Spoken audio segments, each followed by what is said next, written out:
नमस्कार मित्रों, आज की इस वीडियो में एक बार फिर से आप सभी का बहुत बहुत हार्दिक स्वागत है।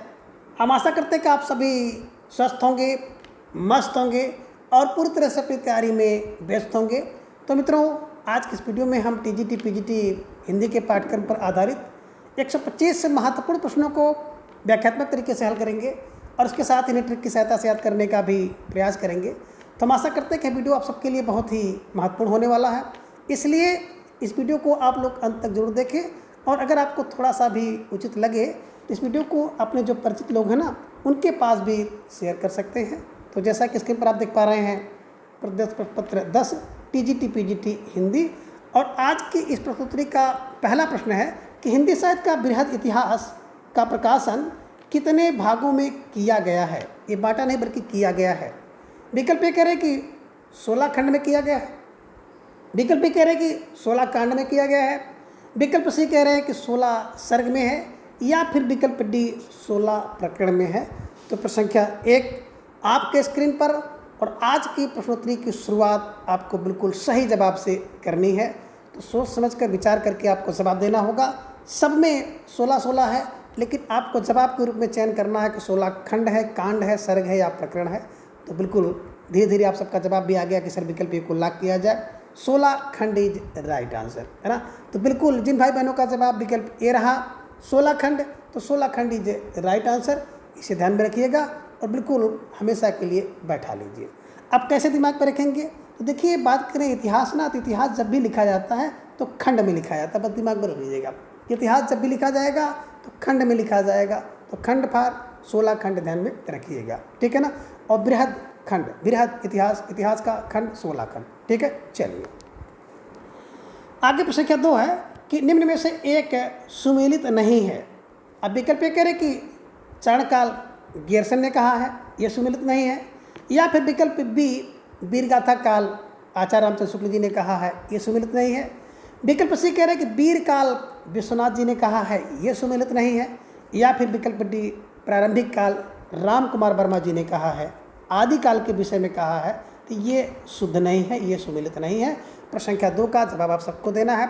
एक बेहतरीन सा प्रश्न है, और निश्चित रूप से बात करें हिंदी साहित्य में, तो हिंदी साहित्य में कोई भी परीक्षा ऐसी नहीं है जिसमें आदिकाल के नामकरण को लेकर के किसी न किसी रूप में प्रश्न ना पूछा गया हो। तो निश्चित रूप से ये परीक्षा में पूछा जाने वाला प्रश्न है। स्टार लगाइए और इस प्रश्न का सही जवाब दीजिए। तो धीरे धीरे आप सब भाई बहनों का जवाब भी आना शुरू हो गया कि सब प्रश्न संख्या 2 का विकल्प डी को लॉक किया जाए, है ना।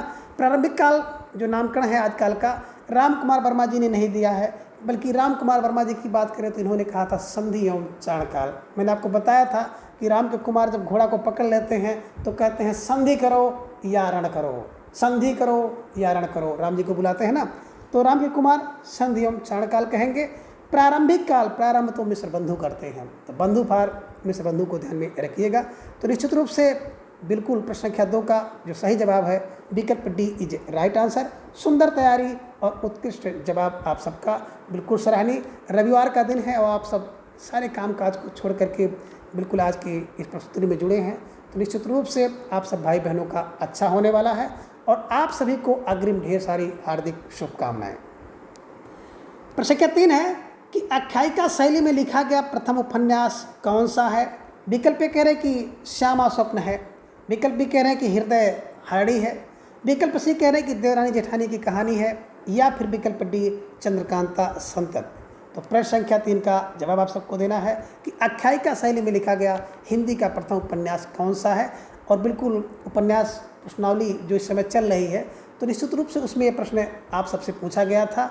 तो मित्रों, अब आपके लिए मेरे द्वारा 9 प्रश्नोत्तरी बिल्कुल 125 प्रश्न वाली कराई जा चुकी हैं, और अगर देखेंगे टॉपिक वार तो टॉपिक वार ढेर सारी प्रश्नोत्तरी कराई जा चुकी है।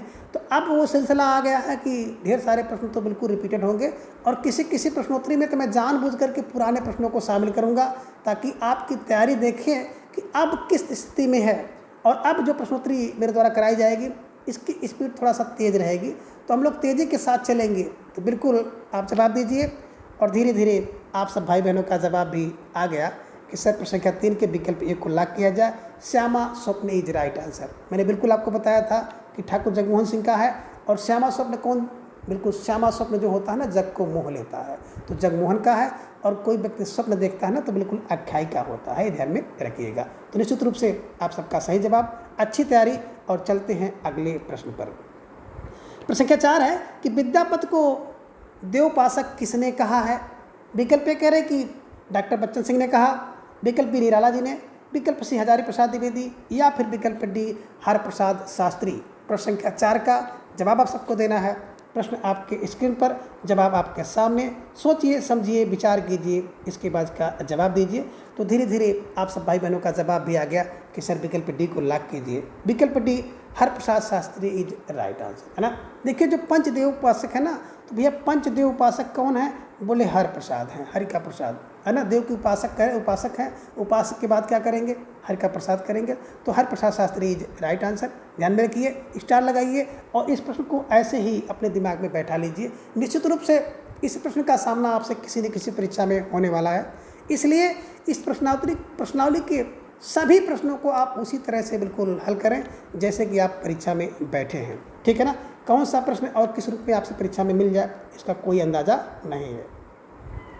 प्रश्न संख्या 5 है कि हिंदी साहित्य के इतिहास को व्यवस्थित रूप देने का श्रेय किसको प्राप्त है? विकल्प ए कह रहे कि शिव सिंह सेंगर को है, विकल्प बी कह रहे कि रामचंद्र शुक्ल को है, विकल्प सी गेरसन जी, या फिर विकल्प डी मिश्र बंधु हैं। तो हिंदी साहित्य को व्यवस्थित रूप देने का श्रेय किसको प्राप्त है? प्रश्न संख्या 5 का जवाब आप सबको देना है। बेहतरीन प्रश्न और सुंदर सा जवाब आप सबका आ गया कि सर विकल्प बी को लॉक किया जाए, Ramchandra Shukla is right answer, है ना। बिल्कुल बात करें तो बिल्कुल अगर हिंदी साहित्य के व्यवस्थित रूप की जो ने दिया है तो रामचंद्र शुक्ल जी ने दिया है, और सबसे प्रमाणिक इतिहास रामचंद्र शुक्ल जी का माना जाता है, ये भी आप ध्यान में रखिएगा। इसलिए रामचंद्र शुक्ल जी के इतिहास की बात करें ना, तो बिल्कुल उसका रट्टा आप लोग लगा लीजिए, जो महत्वपूर्ण तथ्य है उसे भी कंठस्थ कर लीजिए। और रामचंद्र शुक्ल जी से संबंधित 2-3 वीडियो चैनल पर पड़ी हुई है, तो जो भी महत्वपूर्ण तथ्य हैं, कथन है, उसको मैंने बहुत पहले ही अपलोड कर दिया है। तो जो भाई बहन नहीं देखे हैं वो जाकर देख सकते हैं। स्पीड को बढ़ा करके देखिए। और मित्रों, आपको कहीं भी भटकने की आवश्यकता नहीं है।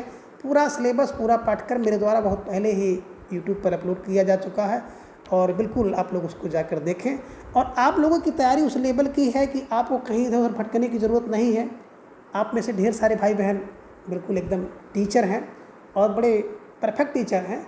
इतना अच्छा जवाब आप लोग देते हैं, तो आप इसके बाद भी पूछते हैं सर मेरा चयन हो कि ना चयन हो, तो निश्चित रूप से थोड़ा सा आपके कॉन्फिडेंस लेवल को डाउन केवल करता है। बाकी आप लोग निश्चित रूप से अपने को मानसिक स्थिति से तैयार रखें कि बिल्कुल आप सबका सिलेक्शन श्योर है। बिल्कुल सही जवाब विकल्प B Ramchandra Shukla is right answer. प्रश्न संख्या 6 है कि निम्न में कौन असंगत है ना। एक तरफ तो आप देख पा रहे हैं कि बिल्कुल ग्रंथ और दूसरी तरफ ग्रंथकार, तो कह रहे कौन सा ग्रंथ और उसके ग्रंथकार असंगत हैं।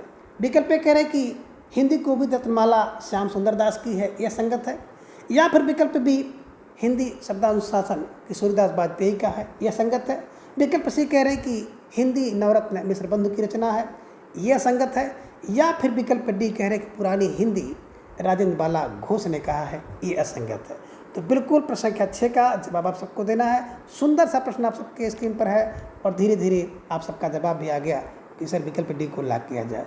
पुरानी हिंदी की बात करें ना, तो राजेंद्र बाला घोष नहीं बल्कि पुरानी हिंदी गुलेरी जी, है ना, ये ध्यान में रखिएगा। और मित्रों, इस प्रश्न की बात करें ना, तो मेरे द्वारा जो विगत वर्ष के प्रश्नावली हल कराई जा रही थी, उसमें यह प्रश्न लगभग 5 से 7 बार पूछा गया था, है ना। तो ये भी आप ध्यान में रख लीजिएगा।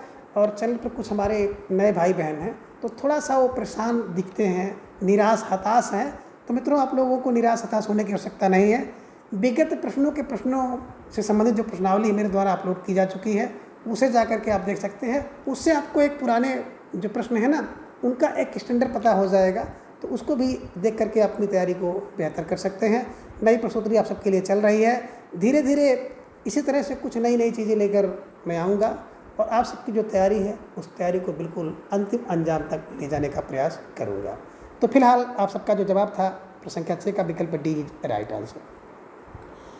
अगला प्रश्न संख्या 7 है कि आचार्य रामचंद्र शुक्ल ने हिंदी साहित्य के आधुनिक काल को किस नाम से संबोधित किया है। शुक्ल जी की बात है, आधुनिक काल को किस नाम से संबोधित किया।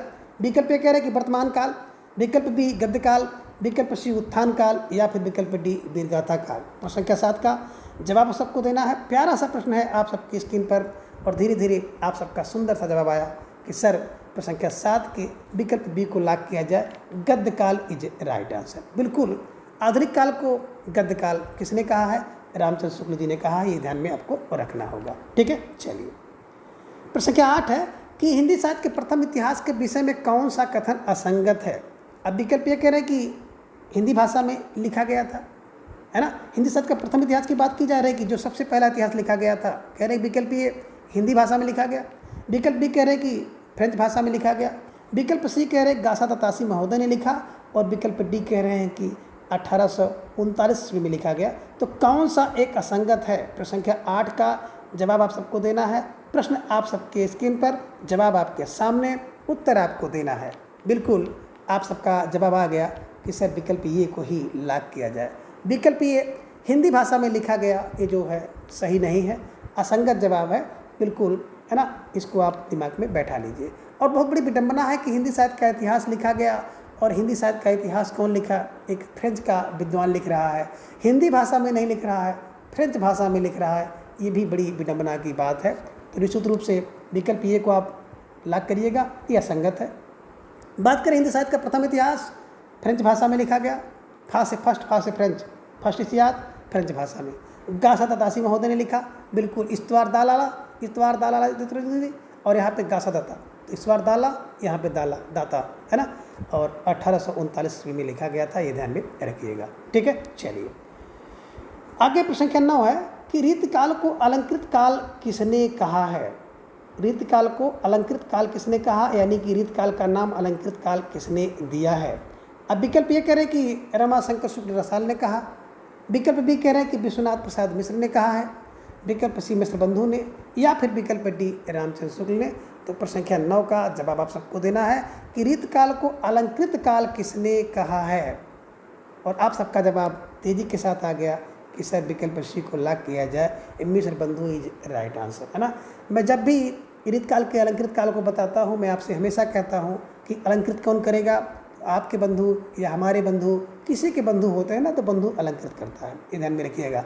अच्छे पद पर चयनित होकर के, अच्छी सी नौकरी लेकर के, अच्छे कार्य करके हमारे आपके बंधु क्या करते हैं? अलंकृत करते हैं। ध्यान में रखिएगा, ठीक है ना। रमाशंकर शुक्ल रसाल की बात करते हैं तो उन्होंने कलाकाल कहा। विश्वनाथ की बात करते हैं तो विश्वनाथ प्रसाद जी ने श्रृंगार कहा, श्रृंगार पूरा विश्व करता है। और शुक्ल जी की बात करते हैं ना, तो इनका जो रीति है ना, रीति काल था, ये ध्यान में रखिएगा, है ना। रीतकाल और रीति काव्य, बिल्कुल गियरसन जी ने कहा है, ध्यान में रखिएगा। तो निश्चित रूप से जिन भाई बहनों का जवाब विकल्प सी था, लाजवाब, सुंदर तैयारी, उत्कृष्ट प्रदर्शन। ठीक है, चलिए प्रश्न संख्या 10, निम्न में हजारी प्रसाद द्विवेदी का कथन है। अब कौन सा कथन हजारी प्रसाद द्विवेदी का है? तो सोच समझकर विचार करके आप सबको उत्तर देना है। विकल्प कह रहे कि साहित्य जनसमूह के हृदय का विकास है, ये हजारी प्रसाद द्विवेदी का कथन है। विकल्प बी कह रहे हैं कि अंत्यकरण की वृत्ति का नाम कविता है, ये हजारी प्रसाद का कथन है। विकल्प से कह रहे हैं कि हिंदी नई चाल में ढली, ये कथन है। या फिर विकल्प डी है साहित्य ही मनुष्य का लक्ष्य है, ये कथन है। तो निश्चित रूप से इसका जवाब आपको देना होगा। बेहतरीन प्रश्न है और सुंदर सा जवाब आप सबका धीरे धीरे आ गया कि सर विकल्प ए को लॉक किया जाए। साहित्य जन समूह के हृदय का विकास है, हजारी प्रसाद द्विवेदी जी का कथन है। अब देखिए साहित्य की बात करते हैं, साहित्य जन समूह, और जब जन समूह हो जाता है ना, तो जन समूह में एक दो नहीं होते, बिल्कुल हजार हजार लोग होते हैं।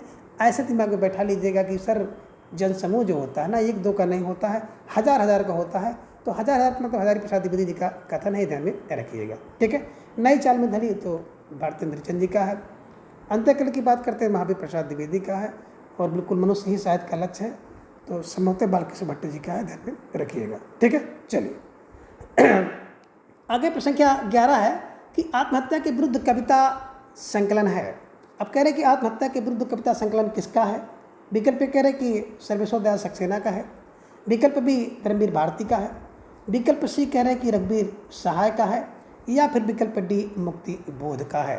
तो प्रश्न संख्या 11 का जवाब आप सबको देना है और आप सबका जवाब तेजी के साथ आ गया कि सर विकल्प सी को लॉक किया जाए, रघुवीर सहाय इज राइट आंसर, है ना।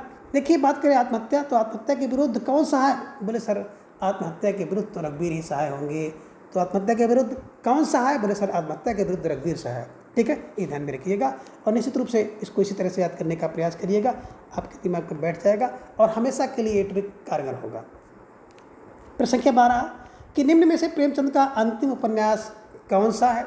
विकल्प ए कह रहे कि सेवा सदन है, विकल्प बी कह रहे कि निर्मला है, विकल्प सी प्रेमाश्रय है या फिर विकल्प डी गोदान है।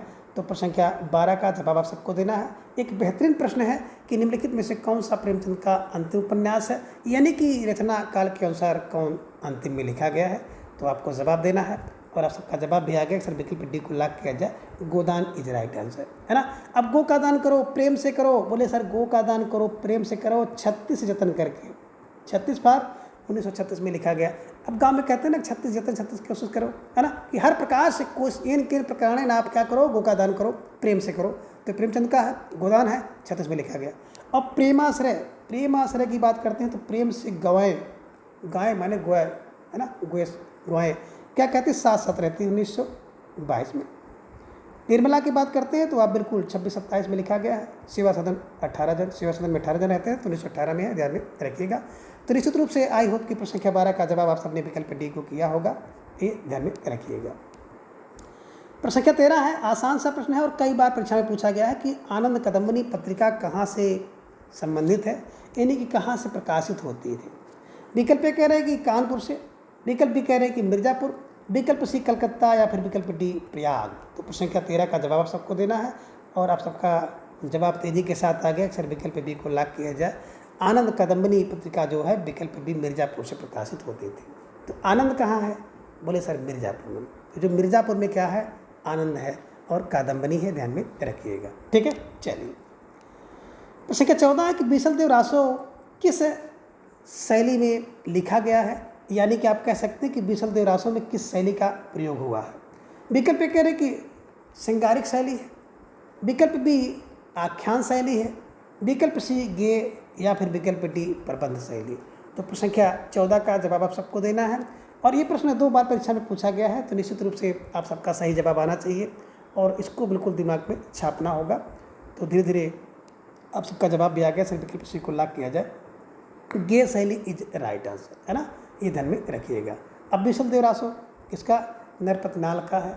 पति क्या होता है, बीसल, 20 होता है, ध्यान में रखिएगा। और पति देव होता है तो नरपति नाल है, 20 देव होता है, ध्यान में रखिएगा। नरपति नर या पति 20 होता है और आप कहते हैं ना पति देव होता है, तो देव फार बीसल देव को ध्यान में रखिएगा, ठीक है। चलिए अब आगे है प्रश्न संख्या 15 कि रहीमदास कृति मदनाष्टक की भाषा है। विकल्प कह रहे कि खड़ी बोली है, विकल्प बी अवधी भाषा है, विकल्प सी ब्रज भाषा या फिर विकल्प डी राजस्थानी है। तो प्रश्न संख्या 15 का जवाब आप सबको देना है कि रहीम की रचना जिसका नाम मदनाष्टक है उसकी भाषा कौन सी है। तो आप सब भाई बहनों का जवाब भी आ गया। सर विकल्प ए को लॉक किया जाए, खड़ी बोली इज राइट आंसर। तो निश्चित रूप से 3 भाई बहनों का जवाब विकल्प ए खड़ी बोली था, सही जवाब उत्कृष्ट तैयारी, है ना। देखिए मदनाष्टक की भाषा खड़ी बोली है, ये ध्यान में आप रखिएगा।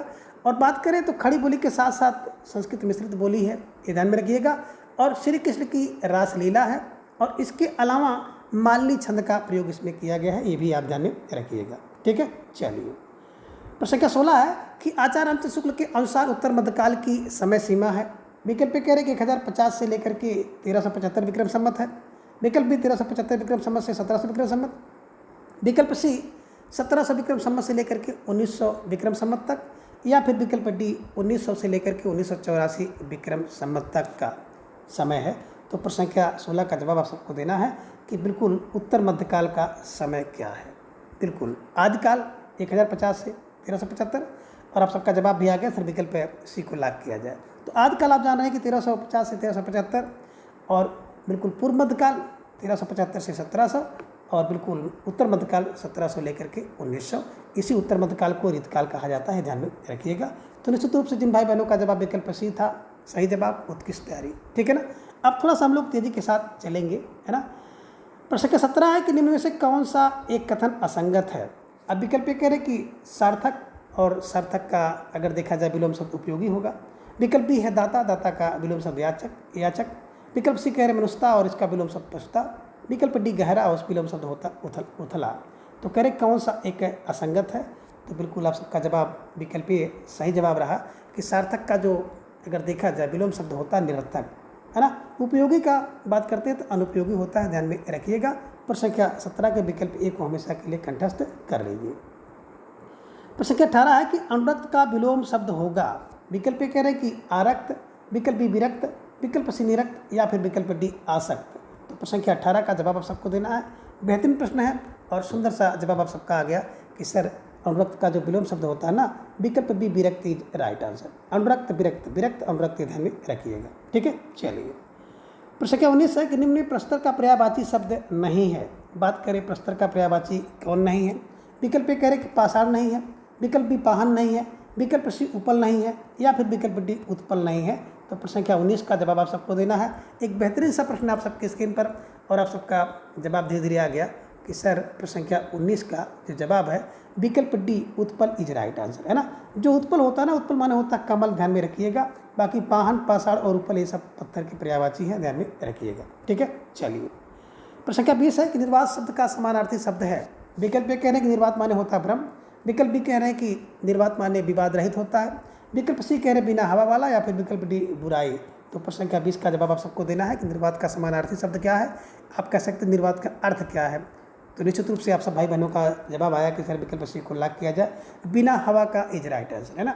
निर माने नहीं, वात माने हवा हो जिसमें, उसे कहते हैं निर्वात। ठीक है, चलिए प्रश्न संख्या 21 है कि कुंतल और कुंडल शब्द युग्म का सही अर्थ है। विकल्प ए कह रहे कि सेना और कुंडली है, विकल्प बी कह रहे केस और कर्णाभूषण है, विकल्प सी कह रहे हैं कुंभ और हाथी है या फिर विकल्प डी हाथी और सांप है। तो प्रश्न संख्या 21 का जवाब आप सबको देना है। एक बेहतरीन सा प्रश्न है आप सबकी स्क्रीन पर और सुंदर सा जवाब आप सबका आ गया कि सर विकल्प बी को लॉक किया जाए। विकल्प बी की बात करते हैं कुंतल, कुंतल माने होता है केस यानी कि बाल, और कुंडल एक कर्ण में पहना जाने वाला आभूषण होता है, तो कर्णाभूषण।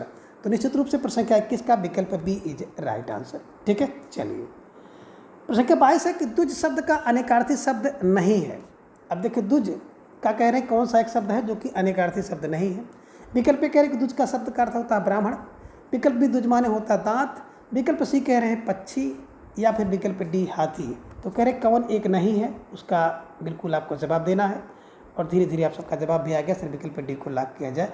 जो हाथी की बात करते हैं ना, तो हाथी का द्विज अर्थ नहीं होता, बल्कि इसका अगर देखा जाए तो द्विरेफ होता है ना।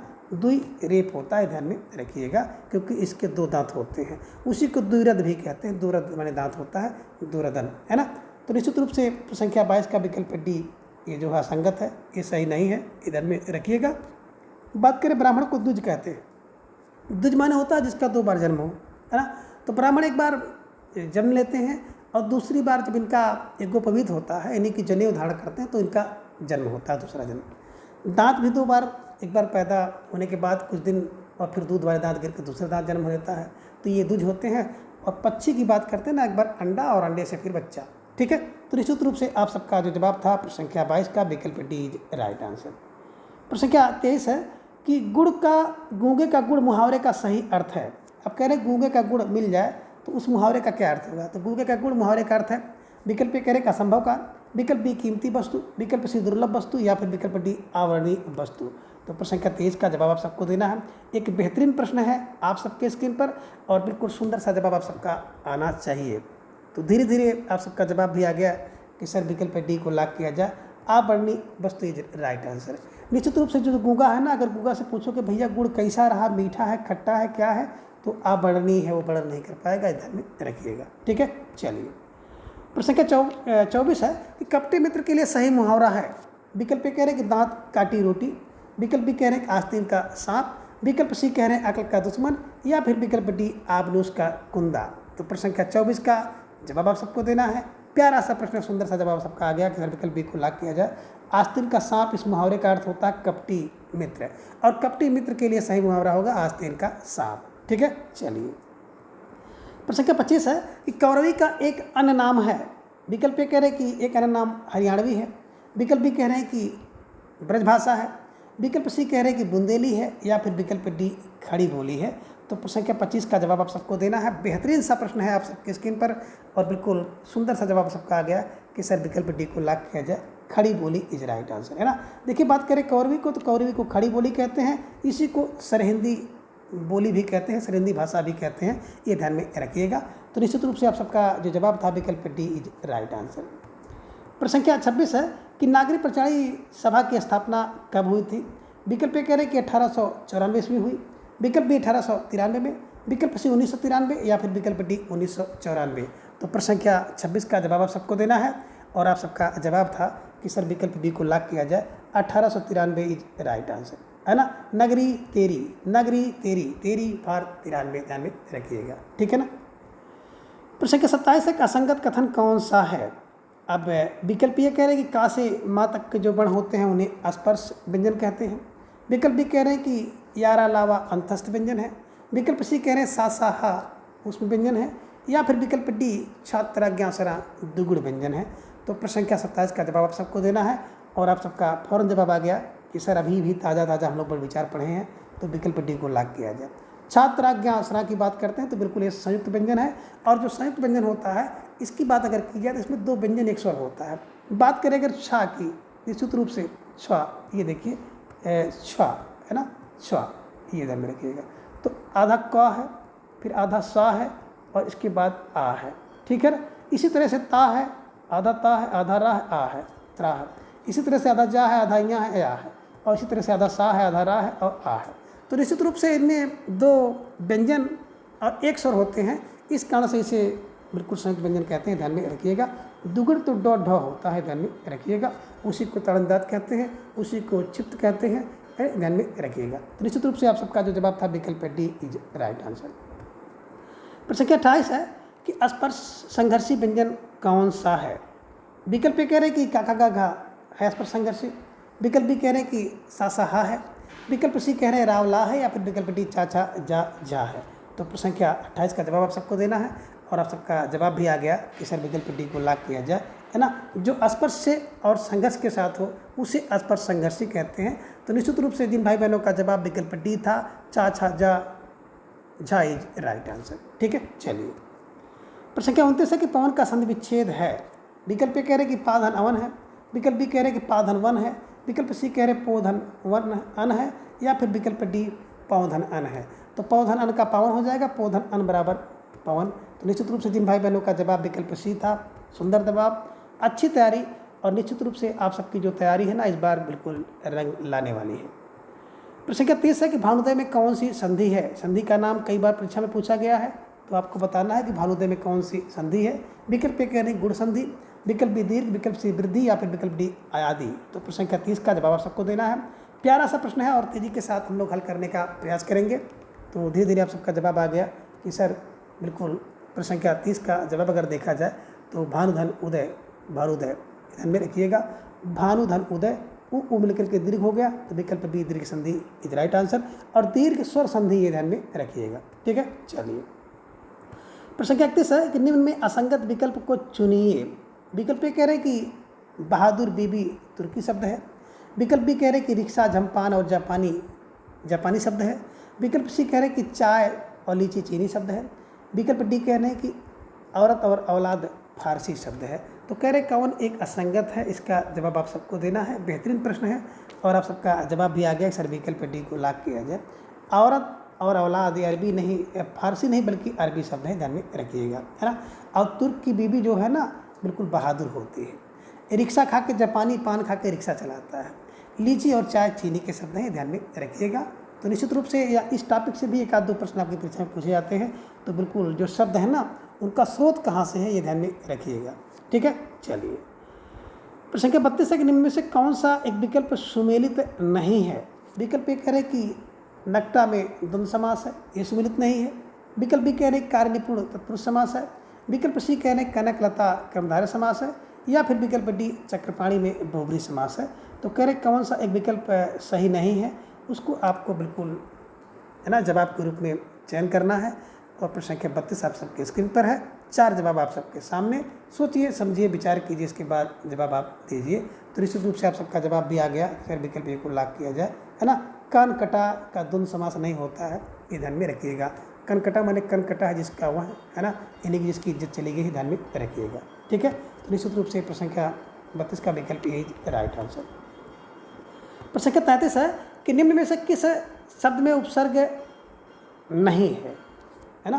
कह रहे निम्न में से किस शब्द में पर उपसर्ग नहीं है। प्रश्न आपसे पूछा जा रहा है, थोड़ा सा मिस्टेक हो गया क्योंकि जो स्क्रीन से भाग गया था प्रश्न, है ना। अब इसको पकड़ के सही दिशा में लाया जा रहा है। तो निम्न में से कह रहे कि निम्न में से किसमें पर उपसर्ग नहीं है। विकल्प ए कह रहे कि प्रख्यात में, विकल्प बी प्रस्थान में, विकल्प सी प्रत्यक्ष में, या फिर विकल्प डी प्रसन्न में। तो प्रश्न संख्या 33 का जवाब आप सबको देना है। बेहतरीन सा प्रश्न आप सबके स्क्रीन पर है और आप सबका जवाब भी धीरे धीरे आ गया कि सर विकल्प डी को लॉक किया जाए, है ना। बिल्कुल विकल्प डी नहीं बल्कि विकल्प सी को लॉक किया जाए, है ना। निश्चित रूप से विकल्प सी इज राइट आंसर। तो जिन भाई बहनों का जवाब विकल्प सी है, निश्चित रूप से आप सबका जो जवाब है सही है। बात करें प्रतिधन अच्छ, प्रतिधन अच्छे आ ई मिलकर के हो जाता है और बन जाता है प्रत्यक्ष, है ना। ये ध्यान में रखिएगा। बाकी प्रधन ख्यात, प्रख्यात, प्रधन स्थान, प्रस्थान, प्रधन सन, प्रसन्न, है ना, समय पर है। लेकिन विकल्प सी की बात करते हैं तो इसमें प्रति उपसर्ग है, ध्यान में रखिएगा। ठीक है, चलिए। प्रश्न संख्या 34 है कि निम्न में असंगत विकल्प कौन सा है। कह रहे हैं कि इनमें से कोई एक विकल्प है जो कि असंगत है, यानी कि सब में उपसर्ग दूसरा है, उसमें दूसरा उपसर्ग है। विकल्प ये कह रहे हैं कि संकल्प, विकल्प बी संग्रह, विकल्प सी संहार, या फिर विकल्प डी सागोत्र। तो प्रश्न संख्या 34 का जवाब सबको देना है। बेहतरीन प्रश्न है और सुंदर जवाब सबका आ गया कि सर विकल्प डी को लॉक किया जाए, है ना। देखिए इसमें सम उपसर्ग, संहार में, संग्रह में सम उपसर्ग, संहार में सम उपसर्ग, लेकिन बात करें विकल्प डी सा उपसर्ग है, साधन गोत्र बराबर सागोत्र, ध्यान में रखिएगा। और प्रश्न संख्या 34 के विकल्प डी को हमेशा के लिए लॉक कर दीजिए। प्रश्न संख्या 35 है कि कौरव में कौन सा प्रत्यय है। विकल्प ए कह रहे कि कुरु प्रत्यय है, विकल्प बी आ प्रत्यय है, विकल्प सी अव है, या फिर विकल्प डी रव है। तो निश्चित रूप से आप सबको जवाब देना है। प्रश्न संख्या 35 का प्यारा सा प्रश्न है आप सबके स्क्रीन पर और धीरे धीरे आप सबका जवाब भी आ गया कि सर विकल्प बी को लॉक किया जाए, आ इज राइट आंसर, है ना। बिल्कुल बात करें कुरु धन आ बराबर हो जाता है कौरव, एक अपत्य प्रत्यय है और संतान विषय, ठीक है ना। ये पांडुधन आ पांडव हो जाता है, कुरुधन आ हो जाता है कौरव हो जाता है, ध्यान में रखिएगा। तो निश्चित रूप से आप सबका जो जवाब था विकल्प बी इज राइट आंसर। प्रश्न संख्या 36 है कि मोहन अपने भाई को छड़ी से मारता है, वाक्य में छड़ी का पद परिचय होगा। अब विकल्प ये कह रहे कि व्यक्तिवाचक एक वचन पुल्लिंग और करणकारक है, विकल्प भी कह रहे कि जातिवाचक एक वचन पुल्लिंग और करणकारक है, विकल्प सी कह रहे व्यक्तिवाचक बहुवचन स्त्रीलिंग और करणकारक है, और विकल्प डी है कि व्यक्तिवाचक द्विवचन, है ना, पुल्लिंग करणकारक। तो देखिए मित्रों, बात करें मोहन अपने भाई को छड़ी से मारता है, तो छड़ी की बात करते हैं तो बिल्कुल व्यक्ति तो है नहीं, व्यक्ति तो है नहीं, व्यक्ति कट गया, बचा क्या जाति। तो निश्चित रूप से प्रश्न संख्या 36 का जो विकल्प बी है जातिवाचक एक वचन पुल्लिंग करणकारक इज राइट आंसर। ठीक है, चलिए आगे। प्रश्न संख्या 37 है कि निम्न में कौन सा वाक्य शुद्ध है। अब कह रहे इनमें कौन सा वाक्य शुद्ध है, उसका चयन आपको करना है। विकल्प ए कह रहे कि उसकी पत्नी बहुत लाजीज है, विकल्प बी यह कविता अनेक भाव प्रकट करती है, विकल्प सी चरखा काटना चाहिए, और विकल्प डी है प्रधानाध्यापक लड़के चुनेंगे। तो कह रहे इसमें कौन एक शुद्ध है, बाकी सब अशुद्ध है। प्रश्न संख्या 37 स्क्रीन पर और आप सबको जवाब देना है। तो धीरे धीरे आप सबका जवाब आ गया कि सर विकल्प बी को लॉक किया जाए। यह कविता अनेक भाव प्रकट करती है, शुद्ध है। उसकी पत्नी लजीज नहीं होती है ना। लजीज तो स्वादिष्ट वस्तु के लिए किया जाता है, तो उसकी पत्नी आप कह सकते हैं सुंदर है, संस्कारिक है, लेकिन लजीज नहीं होना चाहिए। चरखा काटना नहीं होता है, ध्यान में रखिएगा, है ना, चरखा बुनना होता है। प्रधानाध्यापक लड़के, है ना, चुनेंगे, ध्यान में रखिएगा, चुनेंगे नहीं बल्कि चयन करेंगे। तो निश्चित रूप से आप सबका जो जवाब था विकल्प बी इज राइट आंसर। प्रश्न संख्या 38 है कि आशा से अधिक वाक्य के लिए शब्द होगा। विकल्प कह रहे हैं कि अतिशोक्ति, विकल्प बी आशातीत, विकल्प सी अप्रत्याशित, या फिर विकल्प डी इच्छा अनुसार। तो प्रश्न संख्या 38 का जवाब आप सबको देना है कि आशा से अधिक क्या होगा, और आप सबका जवाब भी आ गया कि आशा धनतीत बराबर आशातीत। तो प्रश्न संख्या 38 का विकल्प बी इज राइट आंसर। ठीक है, चलिए आगे। प्रश्न संख्या 39 है कि निम्न में से किसका स्त्रीलिंग रूप शुद्ध नहीं है। विकल्प कह रहे कि होता का होत्री होता, यह शुद्ध है। विकल्प भी कह रहे कि शायर का शायरी, ये शुद्ध नहीं है। विकल्प सी कह रहे हैं हाथी का हथनी होता, ये शुद्ध नहीं है। या फिर विकल्प डी कह रहे हैं कि द्रुतगामी का द्रुतगामिनी होता, ये शुद्ध नहीं है। तो बिल्कुल प्रश्न संख्या 39 का जवाब सबको देना है और धीरे धीरे आप सबका जवाब भी आ गया, सर विकल्प बी को लॉक किया जाए, है ना। बात करें शायर का, तो शायर का जो स्त्रीलिंग रूप होता है शायरा। शायर माने जो शायरी पढ़ते हैं उन्हें कहते हैं शायर, और जो शायरी पढ़ती हैं उन्हें कहते हैं शायरा। तो निश्चित रूप से प्रश्न संख्या 39 का विकल्प सी इज राइट आंसर। प्रश्न संख्या 40 है कि निम्न में असंगत विकल्प कौन सा है। विकल्प ए कह रहे कि अर्धविराम ये संकेत है, विकल्प बी कह रहे कि प्रश्नवाचक का संकेत ये है, विकल्प सी कह रहे आपूर्ण विराम का संकेत ये है, या फिर विकल्प डी कह रहे हैं कि विकर्ण चिन्ह का संकेत ये है। तो कह रहे कौन सा विकल्प असंगत है, तो निश्चित रूप से आप सबका जो जवाब होगा विकल्प सी सही है कि सर विकल्प सी को अपूर्ण है ना, तो ये अपूर्ण नहीं बल्कि लाघव है, ध्यान में रखिएगा। तो निश्चित रूप से प्रश्न संख्या 40 का देखा जाए तो विकल्प सी इज राइट आंसर। प्रश्न संख्या 41 है कि संतान को कहा सिकुरी सो काम आवत जाए पनहिया टूटी बिसर गए हरिनाम पंक्ति किसकी है। विकल्प ए कह रहे हैं कि सूरदास की है, विकल्प बी कुम्भन दास की, विकल्प सी परमानंद दास की, या फिर विकल्प डी चित स्वामी की। तो प्रश्न संख्या 41 का जवाब आप सबको देना है और आप सबका जवाब आ गया अक्सर विकल्प बी को लॉक किया जाए, कुम्भन दास इज राइट आंसर। तो निश्चित रूप से जहाँ देखिए संतन और वहाँ पे देखिए कुम्भन, संतन कुम्भन, कुम्भन संतन, ऐसे दिमाग में बैठा लीजिएगा और इसको एज इट दिमाग में रखे रहिएगा। प्रश्न संख्या 42 है कि इन मुसलमान कविन पर कोटिक हिंदुन वारिये पंक्ति किसकी है। तो विकल्प ये कह रहे हैं कि रस खान की, विकल्प बी तुलसीदास की, विकल्प सी भारतेंदु की, या फिर विकल्प डी रामचंद्र शुक्ल की। तो बिल्कुल प्रश्न संख्या 42 का जवाब सबको देना है। एक बेहतरीन प्रश्न है, सुंदर सा जवाब सबका आ गया कि सर इन मुसलमान है ना कविन पर कोटिक हिंदू वारिये कहाँ बोले सर भारत में। तो भारत जी की पंक्ति है, ध्यान में रखिएगा। ठीक है, चलिए आज के प्रश्नोत्तरी को थोड़ा सा हम लोग तेज़ी के साथ हल करेंगे क्योंकि ढेर सारी जो प्रश्न है ना वो बिल्कुल इसके पूर्व पूछे जा चुके हैं, तो बिल्कुल आपको तेज़ी के साथ चलना है। बात करें प्रश्न संख्या 43 की रीतकाल के नामकरण के विषय में असंगत कौन सा विकल्प है। विकल्प ए कह रहे हैं कि अलंकृत काल मिश्रबंधु ने कहा, विकल्प बी श्रृंगार काल विश्वनाथ ने कहा यह संगत है, विकल्प सी कह रहे कला काल रमाशंकर शुक्ल रसाल ने कहा यह संगत है, या फिर विकल्प डी रीत काव्य रामचंद्र शुक्ल ने कहा यह संगत है। तो बिल्कुल प्रश्न संख्या 43 का जवाब आप सबको देना है। प्यारा सा प्रश्न है और सुंदर सा जवाब सबका आ गया, अक्सर विकल्प डी को लॉक किया जाए। रीत काव्य की बात करते हैं तो रीत काव्य गियर्सन का है और रामचंद्र शुक्ल का है रीत काल, ये ध्यान में रखिएगा। रीत काल राम का है और रीत काव्य की बात अगर करेंगे तो गियर्सन का ध्यान में रखिएगा।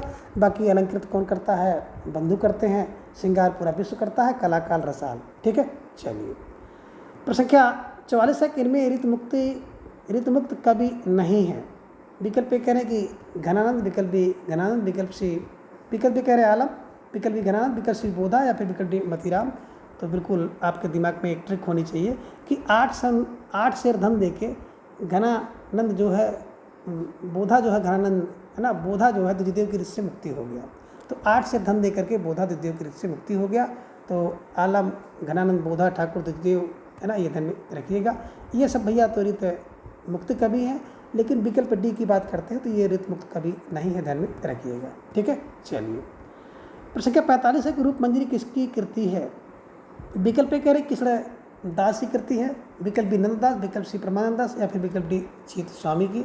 तो प्रश्न संख्या 45 का जवाब सबको देना होगा। एक बेहतरीन प्रश्न है आप सबके स्क्रीन पर कि रूप मंजरी किसकी कृति है, आपको जवाब देना है। और धीरे धीरे आप सबका जवाब भी आ गया कि सर रूप की मंजरी तो विकल्प बी नंददास की है ना। रूप की मंजरी कौन दिखाता है, नंद दिखाती है। नंद को ध्यान में रखिएगा और नंददास को ऐसे दिमाग में रख लीजिएगा। ठीक है, चलिए प्रश्न संख्या 46 है कि छंदशास्त्र पर इनका सा विशद निरूपण और किसी कवि ने नहीं किया। शुक्ल का यह कथन किसके विषय में है। विकल्प कह रहे कि जसवंत के विषय में है, विकल्प बी कुलपत के, विकल्प सी केशवदास, या फिर विकल्प डी सुखदेव के विषय में है। तो प्रश्न संख्या 46 का जवाब सबको देना है। एक बेहतरीन प्रश्न है आप सबके स्क्रीन पर और सुंदर सा जवाब आप सबका आ गया कि सर विकल्प डी को लॉक किया जाए, सुखदेव के विषय में है ना। रामचंद्र शुक्ल जी ने कहा है कि छंद शास्त्र पर इनका सा विशद रूपेण है ना। अब देखिए जो छंद शास्त्र होता है ना वो बड़ा विशद और सुख देता है, तो सुखदेव के विषय में कहा गया है। ठीक है, चलिए आगे प्रश्न का 47 है कि निम्न में से किस कृति को डॉक्टर नागेंद्र ने नायिका भेद का विश्वकोश माना है ना। तो बिल्कुल प्रश्न संख्या 47 बड़ा बेहतरीन प्रश्न है, आप सबकी स्क्रीन पर थोड़ा सा हटकर है और बिल्कुल बचकर जवाब आपको देना होगा कि निम्न में से किस कृति को डॉक्टर नागेंद्र ने नायिका भेद का विश्वकोश कहा है। विकल्प कह रहे हैं कि सूर सागर को, विकल्प बी पद्मावत को, विकल्प सी कह रहे हैं सुख सागर तरंग को, या फिर विकल्प डी श्रृंगार निर्णय को। तो प्रश्न संख्या 47 का जवाब सबको देना है और आप सबका जवाब भी धीरे से आ गया। सर विकल्प सी को लॉक किया जाए, सुख सागर तरंग इज राइट आंसर है ना। देखिए जो नायिका का विश्वकोश होगा ना तो नायिका क्या करती है, सुख सागर तरंग में विश्वकोश है ना। नायिका का विश्वकोश बिल्कुल सुख सागर तरंग है, ध्यान में रखिएगा। प्रश्न संख्या 48 है गंगा लहरी किसकी कृति है। विकल्प कह रहे कि पद्माकर की, विकल्प बी विश्वनाथ की, विकल्प सी भिखारी, या फिर विकल्प डी अंबिका दत्त व्यास की। तो प्रश्न संख्या 48 का जवाब आप सबको देना है। प्यारा सा प्रश्न है और सुंदर सा जवाब आप सबका आ गया कि सर जो गंगा लहरी ना पद्माकर का है ना, बिल्कुल पद्माकर की गंगा लहरी। किसकी गंगा लहरी? बोले सर पद्माकर की। ये ध्यान में रखिएगा, ठीक है। चलिए, प्रश्न संख्या 49 है, किस काल को यवन की रमणीयता का काल है ना कहा जाता है? कह रहे किस काल को यवन की रमणीयता का काल कहा जाता है? ये ध्यान में रखिएगा, किस काल को यवन की रमणीयता का काव्य काल कहा जाता है, काव्य कहा जाता है। विकल्प कह रहे हैं कि आदिकाल को, विकल्प भक्ति, विकल्प से रीति, या फिर विकल्प डी आधुनिक काल को। तो प्रश्न संख्या 49 का जवाब आप सबको देना है। प्यारा सा प्रश्न है और धीरे धीरे आप सबका जवाब भी आ गया कि सर विकल्प सी को लाख किया जाए। रीत काल को, है ना, बिल्कुल यवन की रमणीयता का काल कहा जाता है ना। जो रीत काल है उस रीत काल को यवन की रमणीयता का काव्य कहा जाता है, ध्यान में रखिएगा। प्रश्न संख्या 50 है कि विज्ञान योग किसकी कृति है? विकल्प कह रहे हैं कि सुंदरदास की, विकल्प बी अक्षरानंद की, विकल्प सी रज्जब, या फिर विकल्प डी दादू दयाल की। तो प्रश्न संख्या 50 का जवाब आप सबको देना है और आप सबका जवाब भी आ गया। सर विकल्प बी को लाख किया जाए। विज्ञान योग जो ना है वो विज्ञान का जो योग होता है वो अनन्य है, अक्षर और अनन्य है। आक्षर जिसका अक्षर नहीं होगा और अनन्य जो अन्य होगा, ध्यान में रखिएगा। तो विज्ञान का योग अक्षर और अनन्य है, ठीक है। चलिए, प्रश्न संख्या 51 है कि अयोध्या सिंह उपाध्याय हरिऔध को आधुनिक काल का सूरदास किसने कहा है? विकल्प कह रहे हैं कि रामचंद्र शुक्ल ने कहा, विकल्प बी हजारी प्रसाद द्विवेदी ने कहा, विकल्प सी रामविलास शर्मा ने कहा, या फिर विकल्प डी गणपत चंद्र गुप्त ने कहा है। तो प्रश्न संख्या 51 का जवाब आप सबको देना है कि अयोध्या सिंह उपाध्याय हरिऔध को आधुनिक काल का सूरदास किसने कहा है। और आप सबका जवाब आ गया कि सर विकल्प डी को लाख किया जाए, गणपत चंद्र गुप्त इज राइट आंसर, है ना। देखिए, सूर किसने कहा? आधुनिक सूर, बिल्कुल हरिऔध जी को पूरा गण ने कहा। तो गण फार गणपत चंद्र गुप्त को ध्यान में रखिएगा, ठीक है। चलिए, प्रश्न संख्या 52 है कि प्रिय प्रवास का सर्वप्रथम नाम क्या था? विकल्प ये है कि प्रिय का मिलाप था, विकल्प बी कह रहे हैं कि वैश्व कारक था, विकल्प सी कह रहे अबला विलाप था, या फिर विकल्प डी प्रजांगना विलाप था। तो सोच समझकर आपको जवाब देना होगा। प्रश्न संख्या 52 आप सबके स्क्रीन पर है और सुंदर सा जवाब आप सबका आ गया। फिर विकल्प डी को लाख किया जाए, ब्रजांगना विलाप इज राइट आंसर।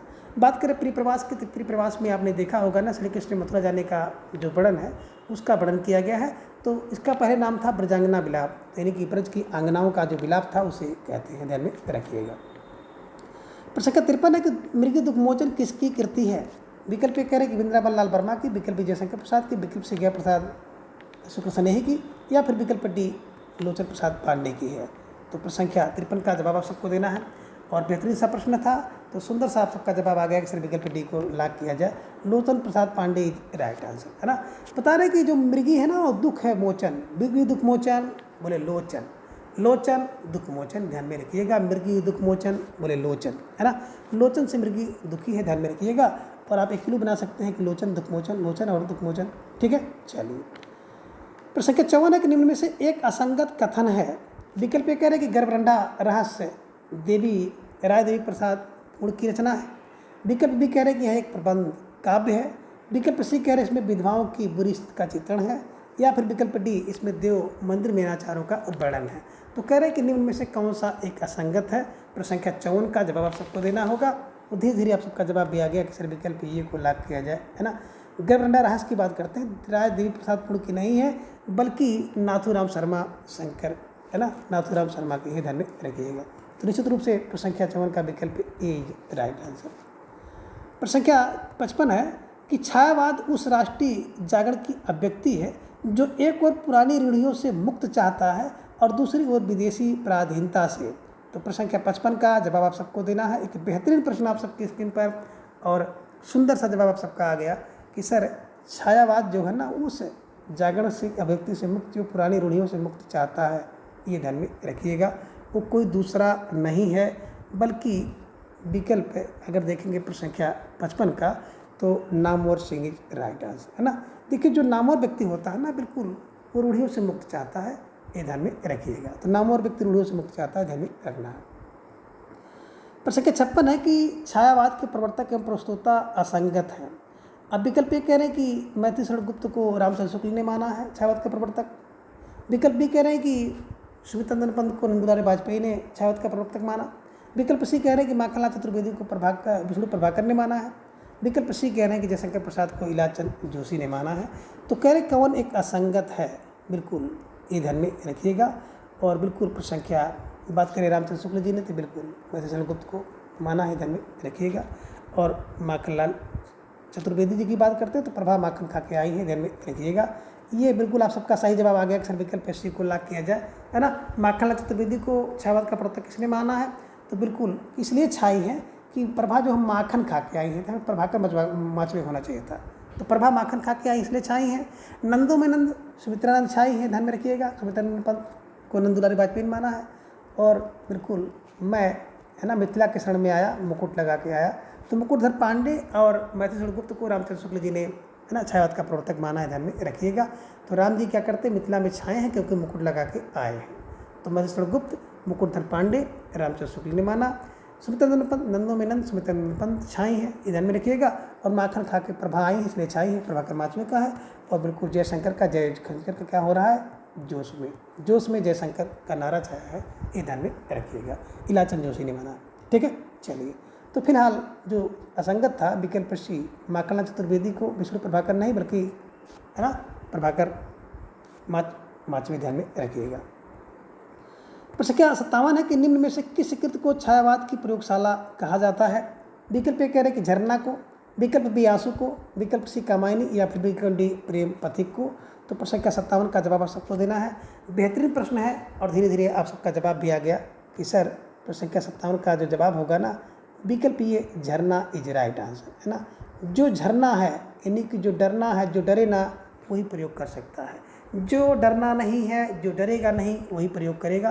तो प्रथम प्रयोगशाला ध्यान में रखिएगा झरना यानी कि डरना 1918 में, ठीक है। चलिए, प्रश्न क्या 58 है कि कामायनी का 11वां सर्ग कौन सा है? विकल्प ए कह रहे हैं कि चिंता है, विकल्प बी आशा है, विकल्प सी स्वप्न है, या फिर विकल्प डी संघर्ष है।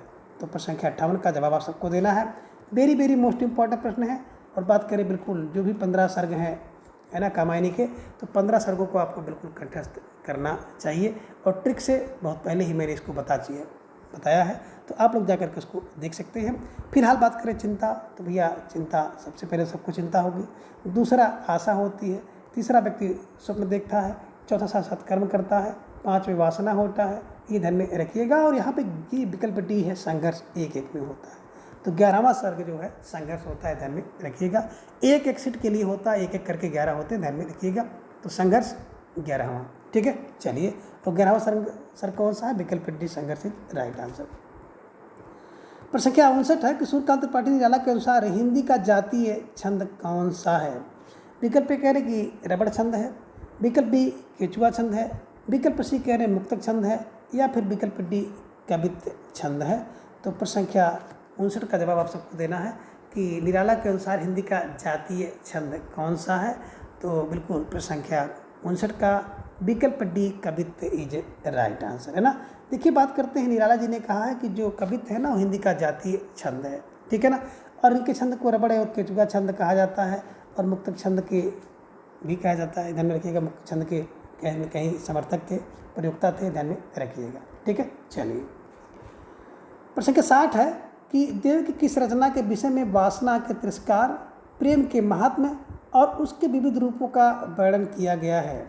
विकल्प ए कह रहे कि देव माया प्रपंच में, विकल्प बी प्रेम चंद्रिका में, विकल्प सी भवानी विलास में, या फिर विकल्प डी जाति विलास में।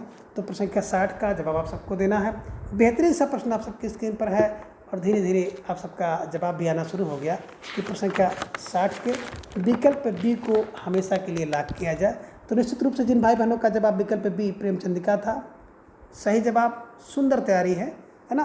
देव की जो रचना है प्रेम चंद्रिका, इसमें आप कह सकते हैं ना विषय वासना का तिरस्कार है और प्रेम के महत्व स्वीकार है, ऐसी ट्रिक बनाइएगा, प्रेम चंद्रिका, ठीक है। चलिए, प्रश्न 61 है कि छायावाद को अनेक प्रवृत्तियों का पुंज किसने कहा है? विकल्प ए कह रहे कि रामचंद्र शुक्ल ने कहा, विकल्प बी हजारी प्रसाद द्विवेदी ने कहा, विकल्प सी नामवर सिंह ने, या फिर विकल्प डी डॉक्टर रामविलास शर्मा ने कहा है। प्रश्न संख्या 61 का जवाब आप सबको देना है। प्यारा सा प्रश्न है और सुंदर सा जवाब सबका आ गया कि सर विकल्प सी को लॉक किया जाए, Namvar Singh is right answer, है ना। बात करें जो छायावाद है ना, छायावाद में अनेक क्या हैं, प्रवृत्तियां हैं, है ना, नामवर लोगों की। तो नामवर लोगों की अनेक प्रवृत्तियां ध्यान में रखिएगा, अनेक प्रवृत्तियों का पुंज नामवर लोग ध्यान में रखिएगा, ठीक है। चलिए, प्रश्न संख्या 62 है कि पंत का सबसे प्रिय छंद माना जाता है? विकल्प ए कह रहे कि कवित्त को, विकल्प बी हरिगीतिका को, विकल्प सी कुंडलिया या फिर विकल्प डी रोला। तो प्रश्न संख्या 62 का जवाब आप सबको देना है कि पंत का सबसे प्रिय छंद कौन सा है। और धीरे धीरे आप सबका जवाब भी आना शुरू हो गया कि सर जो पंत का प्रिय छंद है ना, विकल्प डी रोला इज राइट आंसर। ठीक है, चलिए। प्रश्न संख्या 63 है कि नामवर सिंह के अनुसार किस छायावादी कवि को छंदों का गुरु कहा जाता है। विकल्प ए कह रहे हैं कि प्रसाद को, विकल्प बी पंत, विकल्प सी निराला या फिर विकल्प डी महादेव वर्मा को। तो प्रश्न संख्या 63 का जवाब आप सबका आ गया कि सर विकल्प सी को लॉक किया जाए, है ना। निराला को क्या कहा जाता है ना, नामवर सिंह के अनुसार जो है छंदों का गुरु कौन है, तो निराला होता है। छंदों का गुरु निराला होता है, निराला पानिरा जी, है ना, ये ध्यान में रखिएगा। और जो गुरु होता है ना वो बड़ा नामवर होता है। ठीक है, चलिए आगे। प्रश्न संख्या 64 है कि त्रिधारा काव्य संग्रह में किस कवि की रचनाएं नहीं संकलित हैं। विकल्प ए कह रहे हैं कि सुभद्रा कुमारी चौहान की नहीं संकलित है, विकल्प बी केशव प्रसाद पाठक की नहीं है, विकल्प सी माखनलाल चतुर्वेदी की नहीं है या फिर विकल्प डी रामनेत्र त्रिपाठी की। तो प्रश्न संख्या 64 का जवाब आप सबको देना है कि किसका काव्य संग्रह त्रिधारा में नहीं है। तो निश्चित रूप से आप सबका जवाब आ गया कि सर प्रश्न संख्या 64 का विकल्प डी को लॉक किया जाए, रामनेत्र त्रिपाठी इज राइट आंसर। ठीक है। अब सुभद्रा केशव और माखन, सुभद्रा केशव माखन का तो है त्रिधारा में, है। त्रिधारा में कौन है, सुभद्रा केशव मासो, सुभद्रा की माँ त्रिधारा में है, ध्यान में रखिएगा, सुभद्रा केशव माखन। ठीक है, चलिए। लेकिन रामनेत्र त्रिपाठी इसमें नहीं है, ध्यान में रखिएगा। प्रश्न संख्या 65 है कि महादेव वर्मा को किस कृति पर सक्सेरिया पुरस्कार मिला है। विकल्प ए कह रहे हैं कि यामा पर, विकल्प बी निहार पर, विकल्प सी रस्म का या फिर विकल्प सी कह रहे नीरजा पर या फिर विकल्प डी रस्म पर। तो प्रश्न संख्या 65 का जवाब सबको देना है। एक बेहतरीन प्रश्न है और धीरे धीरे आप सबका जवाब भी आना शुरू हो गया कि सर प्रश्न संख्या 66 की बात की जा रही ना कि सक्सेरिया पुरस्कार किस पर मिला है। तो आप सबका जवाब आ गया कि सर सक्सेरिया नीरजा पर, है ना। तो प्रश्न संख्या 65 का विकल्प सी इज राइट आंसर। यामा की बात करते हैं तो यामा पर तो इनको बिल्कुल, है ना, बिल्कुल ज्ञानपीठ पुरस्कार मिला है, ध्यान में रखिएगा। ठीक है, चलिए। प्रश्न संख्या 66 है कि कामायनी पुनर्विचार कृति किसकी है। विकल्प कह रहे हैं कि जयशंकर प्रसाद की है, विकल्प बी मुक्तबोध का, विकल्प सी सुदामा पांडे धूमुल या फिर विकल्प डी नंदुलारे वाजपेयी का है। तो प्रश्न संख्या 66 का जवाब आप सबको देना है कि कामायनी एक पुनर्विचार किसकी कृति है। और धीरे धीरे आप सबका जवाब भी आ गया, सर विकल्प बी को लॉक किया जाए, मुक्तिबोध इज राइट आंसर। देखिए मित्रों, बात करें कामायनी जो है ना एक पुनर्विचार करती है, और किसका विचार करेगी, बोले सर मुक्ति के बोध का। तो मुक्ति के बोध का विचार करती है, ये ध्यान में रखिएगा। तो मुक्ति बोध इज राइट आंसर। ठीक है, चलिए। प्रश्न संख्या 67 है कि रचना एवं रचनाकार असंगत है। विकल्प कह रहे हैं कि छायावाद शीर्षक नामवर सिंह का है, विकल्प बी छायावाद युग शंभुनाथ का है, विकल्प सी कह रहे हैं कि छायावाद का पतन जो है डॉक्टर देवराज का है, या फिर विकल्प डी छायावाद की छानबीन नंद दुलारे का है। तो कह रहे कौन इसमें एक असंगत है। प्रश्न संख्या 67 का जवाब आप सबको देना है। बहुत बेहतरीन प्रश्न है और इस पर स्टार लगाइए। निश्चित रूप से यहाँ से प्रश्न आपकी परीक्षा में पूछे जाने योग्य है और कई बार पूछा गया है। ये पूछ लेगा छायावाद, है ना, कि रचनाकार कौन है, किसका ग्रंथ है, किसकी पुस्तक है, छायावाद युग किसकी रचना है, छायावाद का पतन किसकी रचना है, छायावाद की छानबीन किसकी रचना है। तो इसमें से कोई न कोई प्रश्न बिल्कुल आपकी परीक्षा में, है ना, फंस सकता है, देखने को मिल सकता है। तो आप सबका जवाब धीरे धीरे आ गया कि सर विकल्प डी को लॉक किया जाए। बात करें छायावाद की छानबीन, तो छानबीन हल्का फुल्का व्यक्ति नहीं करता, बिल्कुल वैध वाला व्यक्ति करता है। तो बल्कि आप ध्यान में रखिएगा, कृष्ण बलदेव वैद इज राइट आंसर। ठीक है। बात करें छायावाद, तो भैया छायावाद एक नाम है, तो नामवर सिंह का हो जाएगा। छायावाद युग में शंभुनाथ, ध्यान में रखिएगा, छाया है। और पतन तो देवताओं का होता है, देवराज, ध्यान में रखिएगा, पतन देवराज का। ठीक है, चलिए। और छायाबीन, छायावाद की छानबीन कृष्णदेव वैद, ध्यान में रखिएगा। ठीक है, चलिए। तो फिलहाल प्रश्न संख्या 67 का विकल्प डी इज राइट आंसर। आगे प्रश्न संख्या 68 है कि अग्निशस्य किसकी कृति है। विकल्प कह रहे हैं कि नरेश मेहता की कृति है, विकल्प बी नारायण शर्मा की, विकल्प सी हरिवंश राय बच्चन या फिर विकल्प डी रामधारी सिंह दिनकर की। तो प्रश्न संख्या 68 का जवाब आप सबको देना है और धीरे धीरे आप सबका जवाब आ गया कि सर विकल्प बी को लॉक किया जाए, Narayan Sharma is right answer. देखिए, अग्नि में नारेंद्र शर्मा, अग्नि सस्य नारेंद्र शर्मा, अग्नि सस्य नारेंद्र शर्मा, ध्यान में रखिएगा। ठीक है, चलिए। प्रश्न संख्या 69 है कि नेवला लंबी कविता किसने लिखा है। विकल्प ए कह रहे हैं कि आगे ने लिखा, विकल्प बी त्रिलोचन ने, विकल्प सी केदारनाथ अग्रवाल या फिर विकल्प डी आर अरविंदाक्षन ने किया है। तो बिल्कुल संख्या 69 का जवाब आप सबको देना है। एक बेहतरीन प्रश्न आप सबकी स्क्रीन पर और सुंदर सा जवाब आप सबसे आना चाहिए और बिल्कुल आप सबका सही जवाब आ गया। अक्सर विकल्प बिल्कुल लॉक किया जाए, त्रिलोचन इज राइट आंसर, है ना। जब मैं इसकी चर्चा कर रहा था तो मैंने आपको बताया था कि नेवला बोले सर, नेवला तो त्रिलोचन, त्रिलोचन किसका बोले सर, नेवले का। तो नेवला के पास क्या है बोले सर, त्रिलोचन है, यानी कि त्रिलोचन किसके बोले सर, नेवला में, इधर में रखिएगा। और बात करें यहाँ पे आगे, तो आगे एक द्वारा लिखा गया रचना है सांप, इधर में रखिएगा। और बात करें केदारनाथ अग्रवाल की, तो भैया केदारनाथ अग्रवाल सिंह यहाँ पे कर लीजिए, केदारनाथ अग्रवाल सिंह। अगर केदारनाथ में जाएंगे तो निश्चित रूप से आपको बाघ दिखाई देंगे, उसी बाघ को सिंह कहते हैं, बाघ। और आर अरविंदानंद सिंह की बात करते हैं तो बिल्कुल इनके द्वारा लिखा गया है ना, घोड़ा, है ना। तो आपने देखा कि बिल्कुल नेवला, सांप, बाघ और अंतिम में आपने क्या देखा, घोड़ा।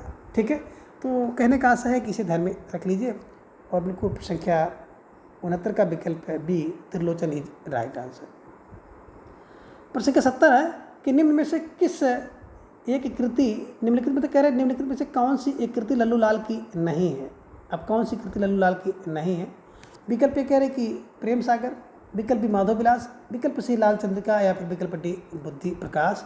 तो प्रश्न संख्या 70 का जवाब सबको देना है और बिल्कुल एक बेहतरीन प्रश्न है आप सबकी स्क्रीन पर और धीरे धीरे आप सबका जवाब भी आ गया कि सर विकल्प डी को लॉक किया जाए। जो बुद्धि का प्रकाश होता है ना, वो सदा सुख देता है, सदा सुख लाल का है, ध्यान में रखिएगा। बात करें लल्लू लाल, तो लल्लू टाइप के लोग जो होते हैं ना, बिल्कुल प्रेम करते हैं, प्रेम लल्लू लाल करते हैं। ये एकदम बिल्कुल माधव विलास, विलास कौन करते हैं, जो लल्लू टाइप के लोग होंगे विलास करेंगे, और लाल से लल चंद्रिका, ध्यान में रखिएगा। तो निश्चित रूप से प्रश्न संख्या 70 का जो विकल्प डी इज राइट आंसर। प्रश्न संख्या 71 है कि गुटका किस रचनाकार की रचनाओं का संग्रह है? विकल्प ए कह रहे कि राजा लक्ष्मण सिंह का, विकल्प बी राजर्षि प्रसाद सितारे हिंद का, विकल्प सी भारतेंद्र चंद या फिर विकल्प डी प्रताप नारायण मिश्र का। तो प्रश्न संख्या 71 का जवाब सबको देना है कि गुटका किस रचनाकार की रचनाओं का संग्रह है। तो धीरे धीरे आप सबका जवाब भी आ गया कि विकल्प बी को लॉक किया जाए, राजा Shiv Prasad Singh is right answer, है ना।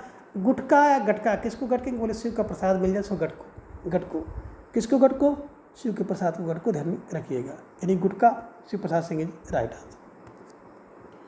प्रश्न संख्या 72 है कि मृत्यु से साक्षात्कार किस उपन्यास का विषय वस्तु है?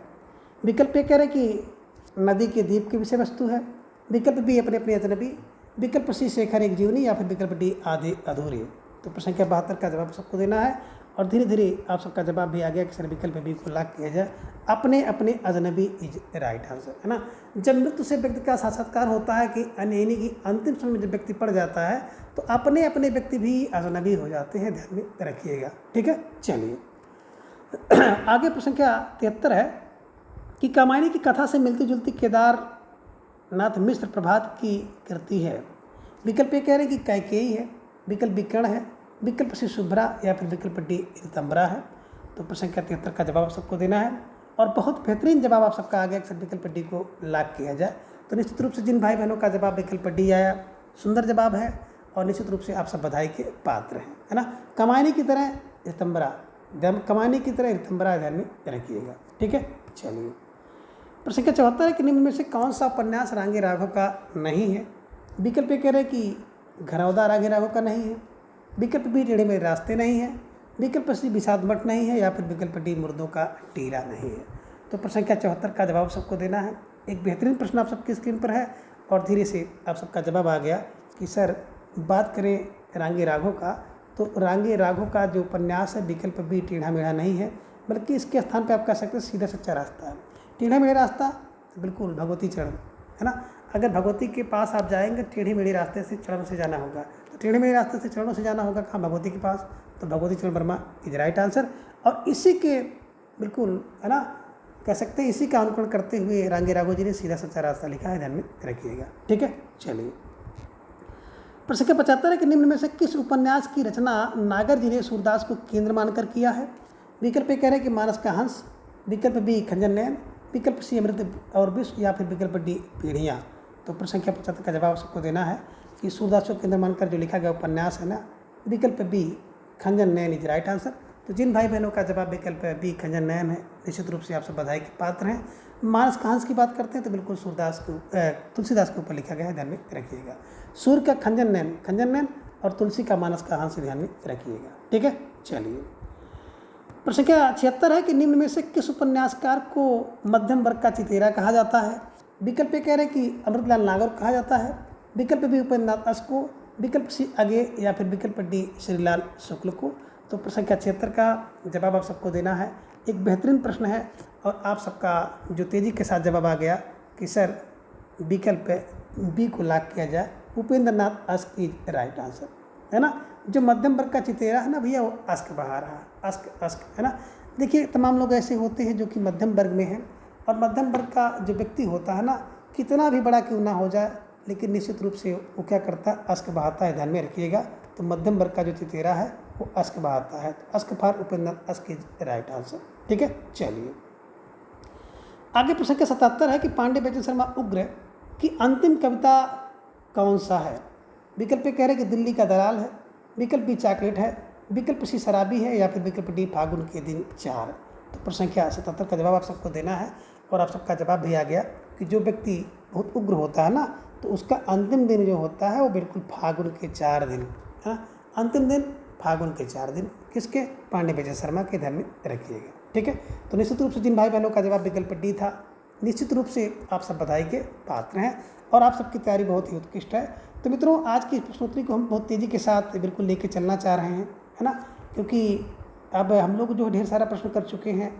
9 प्रश्नोत्तरी टीजीटी पीजीटी हिंदी से संबंधित 125 वाली 10वीं चल रही है, और इसके अलावा विगत वर्षों के सभी प्रश्नाभ्यास हमने करा दिया है।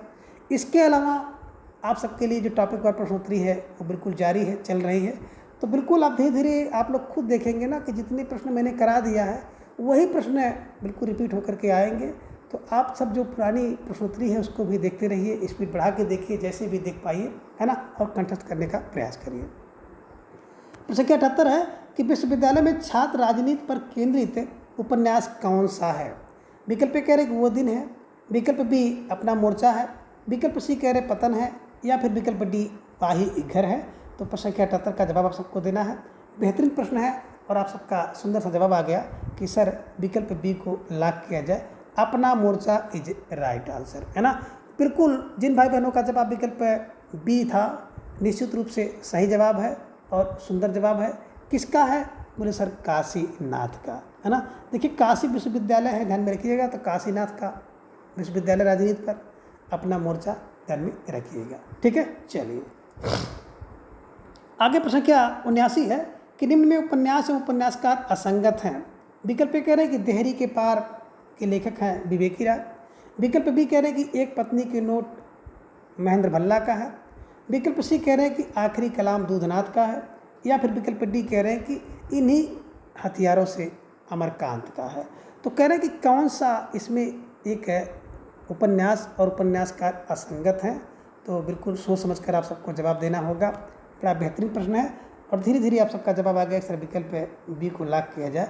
एक पत्नी के नोट बिल्कुल महेंद्र भल्ला का नहीं है, बल्कि पति का जो नोट होता है ना वो भला करता है, पति का नोट भला करता है। तो पति का नोट भला करता है, भला ध्यान में रखिएगा।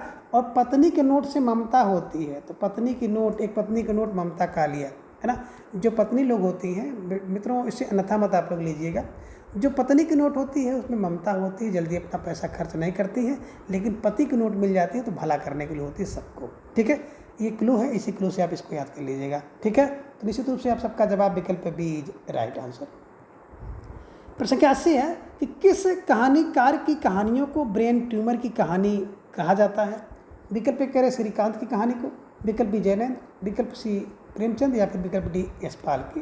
तो प्रश्न संख्या 80 का जवाब आप सबका धीरे धीरे आ गया कि सर विकल्प ए को लॉक किया जाए। श्रीकांत की जो कहानी होती है ना उसको ब्रेन ट्यूमर कहा जाता है, ध्यान में रखिएगा। ठीक है ना, तो निश्चित रूप से आप सबका विकल्प ए जवाब सुंदर, सराहनीय, अच्छी तैयारी। ठीक है, चलिए प्रश्न संख्या 81 है कि आनंद रघुनंदन नाटक किसका है? विकल्प कह रहे हैं कि विश्वनाथ सिंह का है, विकल्प बी विद्यापति का, विकल्प सी दल्लड़ का, या फिर विकल्प डी गिरधर दास का। तो आप सबका जवाब आ गया कि सर प्रश्न संख्या 81 के विकल्प ए को लॉक किया जाए, Vishwanath Singh is right answer. तो जिन भाई बहनों का जवाब विकल्प ये है विश्वनाथ, निश्चित रूप से आप सब बधाई के पात्र हैं, है ना। तो बिल्कुल रघुनंदन क्या है, बोले रघुनंदन तो विश्वनाथ हैं, विश्व के नाथ रघुनंदन है, ध्यान में रखिएगा, आनंद रघुनंदन। ठीक है, चलिए प्रश्न के 82 कि विशेष विषम औषधम नाटक का रूप है। विकल्प ए कह रहे हैं कि नाटिका है, विकल्प बी रासक है, विकल्प सी भाण है, या फिर विकल्प डी नाटक है। तो बिल्कुल प्रश्न के 82 का जवाब दीजिए, स्टार लगाइए। और ये प्रश्न मेरे द्वारा खुद 4-5 बार पूछा जा चुका है, तो निश्चित रूप से आप सबका जवाब जो है सही आना चाहिए। और आप सबका बिल्कुल जवाब सही आया कि सर विकल्प सी को लॉक किया जाए, भाड़ इज राइट आंसर। अब कैसे दिमाग में रखेंगे, देखिए विशेष विषम औषधम, अगर विष का औषध मिल जाए ना तो भैया कह रहे हैं कि विष को भाड़ में डाल दो, तो भाड़ फाड़, भाड़ इज राइट आंसर, ये ध्यान में आप रखिएगा। ठीक है, चलिए प्रश्न का 83 है कि निम्न में हिंदी का प्रथम दुखांत नाटक कौन सा है। विकल्प कह रहे हैं कि रणधीर प्रेम मोहनी है, विकल्प बी करुणालय है, विकल्प सी घूट है, या फिर विकल्प डी मुद्रा रासस है। तो प्रश्न का 83 का जवाब आप सबको देना है, और आप सबका जवाब भी आ गया कि सर विकल्प ए को लॉक किया जाए, रणधीर प्रेम मोहनी इज राइट आंसर, है ना। दुखांत कौन है, बोले सबसे पहले दुखी कौन होता है, रणधीर प्रेम मोहनी, ध्यान में रखिएगा, लाला श्रीनिवास द्वारा लिखा गया उपन्यास है। हिंदी का पहला दुखांत नाटक कौन, रणधीर प्रेम मोहनी, ध्यान में रखिएगा। ठीक है ना मित्रों, हिंदी का प्रथम दुखांत नाटक रणधीर प्रेम मोहनी, किसके द्वारा, लाला श्रीनिवास। ठीक है, चलिए प्रश्न के 84 है कि निम्न में से किस नाटक को मानव की दिग्भ्रांति यात्रा का नाटक कहा जाता है। विकल्प ए कह रहे हैं कि शुतुरमुर्ग को कहा जाता है, विकल्प बी कह रहे हैं अनुष्ठान को, विकल्प सी द्रौपदी को, या फिर विकल्प डी 8वां सर्ग को। तो प्रश्न का 84 का जवाब आप सबको देना है, और धीरे धीरे आप सबका जवाब भी आ गया कि सर विकल्प बी को लॉक किया जाए, अनुष्ठान इज राइट आंसर, है ना। देखिए बात करते हैं मानव की दिग्भ्रांति। मानव की दिग्भ्रांति यात्रा क्यों होती है, जब आपको कोई अनुष्ठान करना होता है, कोई कार्यक्रम करना होता है, तो दिग्भ्रांति होती है, दिशाओं दिशाओं में आपको जाना होता है, कहीं से कुछ लाना है, कहीं से कुछ इकट्ठा करना है, कहीं कुछ करना है, तो ये ध्यान में रखिएगा, अनुष्ठान। ठीक है, चलिए प्रश्न के 85 के लहरों के राजहंस नाटक के पात्र हैं। विकल्प कह रहे हैं कि पृथु और शुक्राचार्य, विकल्प बी मनमोहन और सुरेखा, विकल्प सी अरविंद विमलेंद्र और लतिका, या फिर विकल्प डी नंद आनंद सुंदरी और अलका। तो प्रश्न का 85 का जवाब आप सबको देना है।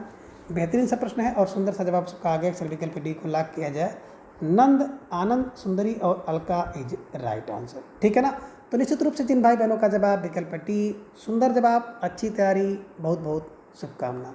ठीक है, चलिए प्रश्न का 86 है कि निम्न में नाटक एवं नाटककार असंगत हैं। विकल्प ए कह रहे हैं कि 3 अपाहिज नाटक के लेखक हैं विपिन कुमार, विकल्प बी कह रहे हैं सिंहासन खाली है इसके निराला है, विकल्प सी कह रहे बुलबुल की सराय मधुमधुकर की, या फिर विकल्प डी मेरे भाई मेरे दोस्त प्रकाश सिंह की है। तो कह रहे कौन एक असंगत है, कौन सा एक नाटक एवं नाटककार सही नहीं है, आपको जवाब देना है। और आप सबका जवाब फौरन आ गया कि सर विकल्प बी को लॉक किया जाए, सिंहासन खाली है, निराला नहीं, बल्कि सिंहासन खाली है सुशील सिंह, ये ध्यान में रखिएगा, Sushil Kumar Singh is right answer, है ना। देखिए जो सुशील व्यक्ति होता है ना, वो कहता है भैया आओ आप बैठिए, आपके लिए सिंहासन खाली है। और जो हम लोग कहीं जाते हैं, कोई सुशील व्यक्ति आ जाता है तो उनके लिए भी होता है कि सिंहासन खाली है, आइए बैठिए। जो भी आसन आपके पास है, चारपाई है, कुर्सी है ना, या कोई भी स्थान है जहाँ बैठे हैं, आप उनका आह्वान करते हैं कि आइए बैठिए, है ना। तो आइए आपके लिए सिंहासन खाली है। तो सुशील, ध्यान में रखिएगा, Sushil Singh is right answer, है ना। और सिंहासन खाली करो कि जनता आती है, निराला का है, ध्यान में रखिएगा। ठीक है, चलिए प्रश्न का 87 है कि सबसे उदास कविता किस विधा की रचना है। विकल्प कह रहे हैं कि नाटक है, विकल्प बी उपन्यास, विकल्प सी काव्य संग्रह, या फिर विकल्प डी उपन्यास। तो बिल्कुल देखिए उपन्यास 2 बार आ गया है, तो एक जगह कहानी कर लीजिए यहाँ पर, आप दिमाग में बैठाइए और इसका जवाब दीजिए कि सबसे उदास कविता किस विधा की रचना है, नाटक, उपन्यास, काव्य संग्रह, या फिर कहानी। तो धीरे धीरे आप सबका जवाब भी आ गया कि सर जो सबसे उदास कविता है ना, वो बिल्कुल नाटक करती है, नाटक करती है। सबसे उदास कविता नाटक होने का नाटक करती है, ध्यान में रखिएगा। और किसका है, स्वदेश दीपक का है, ध्यान में रखिएगा। ठीक है, चलिए प्रश्न 88 है कि श्रीलाल शुक्ल के राग दरबारी नाटक का रूपांतर किस शीर्षक से हुआ। विकल्प कह रहे कि बाणभट्ट की आत्मकथा शीर्षक से हुआ, विकल्प बी कह रहे कि रंगनाथ की वापसी शीर्षक से हुआ, विकल्प सी सुहाग के नूपुर, या फिर विकल्प डी पागल घोड़ा शीर्षक से हुआ। तो प्रश्न के 88 का जवाब सबको देना है, और आप सबका जवाब भी आ गया कि सर विकल्प बी को लॉक किया जाए, रंगनाथ की वापसी इज राइट आंसर। तो जिन भाई बहनों का जवाब विकल्प बी है रंगनाथ की वापसी। निश्चित रूप से आप सबकी तैयारी बहुत ही बेहतरीन है और आप सबका जवाब लाजवाब है। तो आप सबकी तैयारी को बहुत बहुत सलाम और आप सबको बहुत बहुत धन्यवाद। प्रश्न संख्या 89 है कि हिंदी में फ्लैशबैक पद्धति पर लिखी गई पहली कहानी कौन सी है। विकल्प ए कह रहे कि शेखर एक जीवनी है। विकल्प बी उसने कहा था। विकल्प सी कह रहे चंद्रदेव से मेरी बातें, या फिर विकल्प डी इंदुमती। तो प्रश्न संख्या 89 का जवाब आप सबको देना है और आप सबका जवाब आ गया कि सर विकल्प बी को लॉक किया जाए। उसने कहा था, बिल्कुल चंद्र शर्मा गुलेरी की 1915 में, ये ध्यान में रखिएगा, है ना। उसने कहा था, अब उसने कोई व्यक्ति कहेगा ना तो फ्लैशबैक पे कहेगा, ये ध्यान में रखिएगा, ठीक है। चलिए प्रश्न संख्या 90, कहानी आंदोलन के प्रवर्तक सही नहीं है। तो कह रहे कौन सा आंदोलन और कौन से उसके जो प्रवर्तक हैं सही नहीं है। विकल्प कह रहे कि आ कहानी गंगा प्रसाद की है, यह असंगत है। या फिर विकल्प बी सचेतन कहानी महेश सिंह की है, असंगत है। विकल्प सी कह रहे हैं कि सहज कहानी राकेश बस की, यह असंगत है। या फिर विकल्प डी समांतर कहानी कमलेश्वर की है, यह असंगत है। तो कौन सा असंगत है, प्रश्न संख्या 90 का जवाब आप सबको देना है। और धीरे धीरे आप सबका जवाब आ गया कि सर विकल्प सी को लॉक किया जाए। जो सहज कहानी होती है ना, वो अमृत राय होती है, अमृत जैसे होती है, ध्यान में रखिएगा। और वत्स सक्रिय हो जाए, राकेश वत्स का सक्रिय कहानी ध्यान में रखिएगा। और गंगा की कहते हैं, बात करें गंगा की, तो गंगा की कहानी और कहानी है, आ कहानी गंगा प्रसाद की। सचेतन महीप से रहो महीप सिंह का है। समांतर कमलेश्वर के ध्यान में रखिएगा। स्टार लगा लीजिए और इसे अपनी नोटबुक में दर्ज करते हुए इसे हमेशा के लिए कंठस्थ कर लीजिए, ठीक है। चलिए प्रश्न संख्या 91, मुर्दों का गांव कहानी किसकी है। विकल्प ए कह रहे कि धर्मवीर भारती की है। विकल्प बी निर्मल वर्मा का है। विकल्प सी फाणेश्वर नाथ रेणु, या फिर विकल्प डी रघुवीर सहाय की। तो प्रश्न संख्या 91 का जवाब आप सबको देना है और आप सबका जवाब आ गया, विकल्प ए को लॉक किया जाए, Dharamvir Bharati is right answer, है ना। आप कैसे दिमाग में बैठाएंगे, तो बोले मुर्दों का गांव किसका, बोले सर धर्मवीर का गांव, तो मुर्दों का गांव है। तो मुर्दों का गांव किसका, बोले सर धर्मवीर का। तो धर्मवीर भारती का मुर्दों का गांव कहानी है, ध्यान में रखिएगा, ठीक है। चलिए प्रश्न संख्या 92, कि दरियाई घोड़ा कहानी किसकी है। विकल्प कह रहे कि उदय प्रकाश की है। विकल्प बी रमेश उपाध्याय की है। विकल्प सी धर्मवीर भारती की है, या फिर विकल्प डी धीरेन्द्र अस्थाना की है। तो प्रश्न संख्या 92 का जवाब आप सबको देना है। एक बेहतरीन प्रश्न है आप सबकी स्क्रीन पर और धीरे धीरे आप सबका जवाब भी आ गया कि सर जो दरियाई घोड़ा कहानी है ना, विकल्प ये उदय प्रकाश की है। तो दरियाई घोड़ा जब समुद्र से निकलता है तो उसका उदय होता है, ये ध्यान में रखिएगा। कब उदय होता है, प्रकाश में।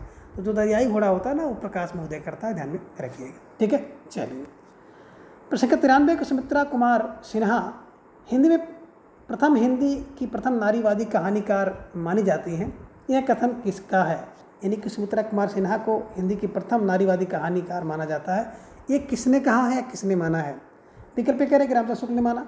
विकल्प बी जयशंकर प्रसाद द्विवेदी ने। विकल्प सी मुंशी प्रेमचंद ने, या फिर विकल्प डी गोपाल राय ने।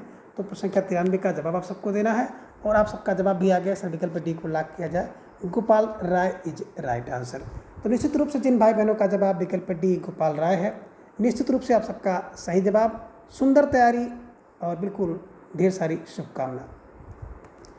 प्रश्न संख्या 94 है कि लेडीज क्लब किसकी कहानी है। विकल्प कह रहे कि मंजुल भगत की है। विकल्प बी गुलाब राय।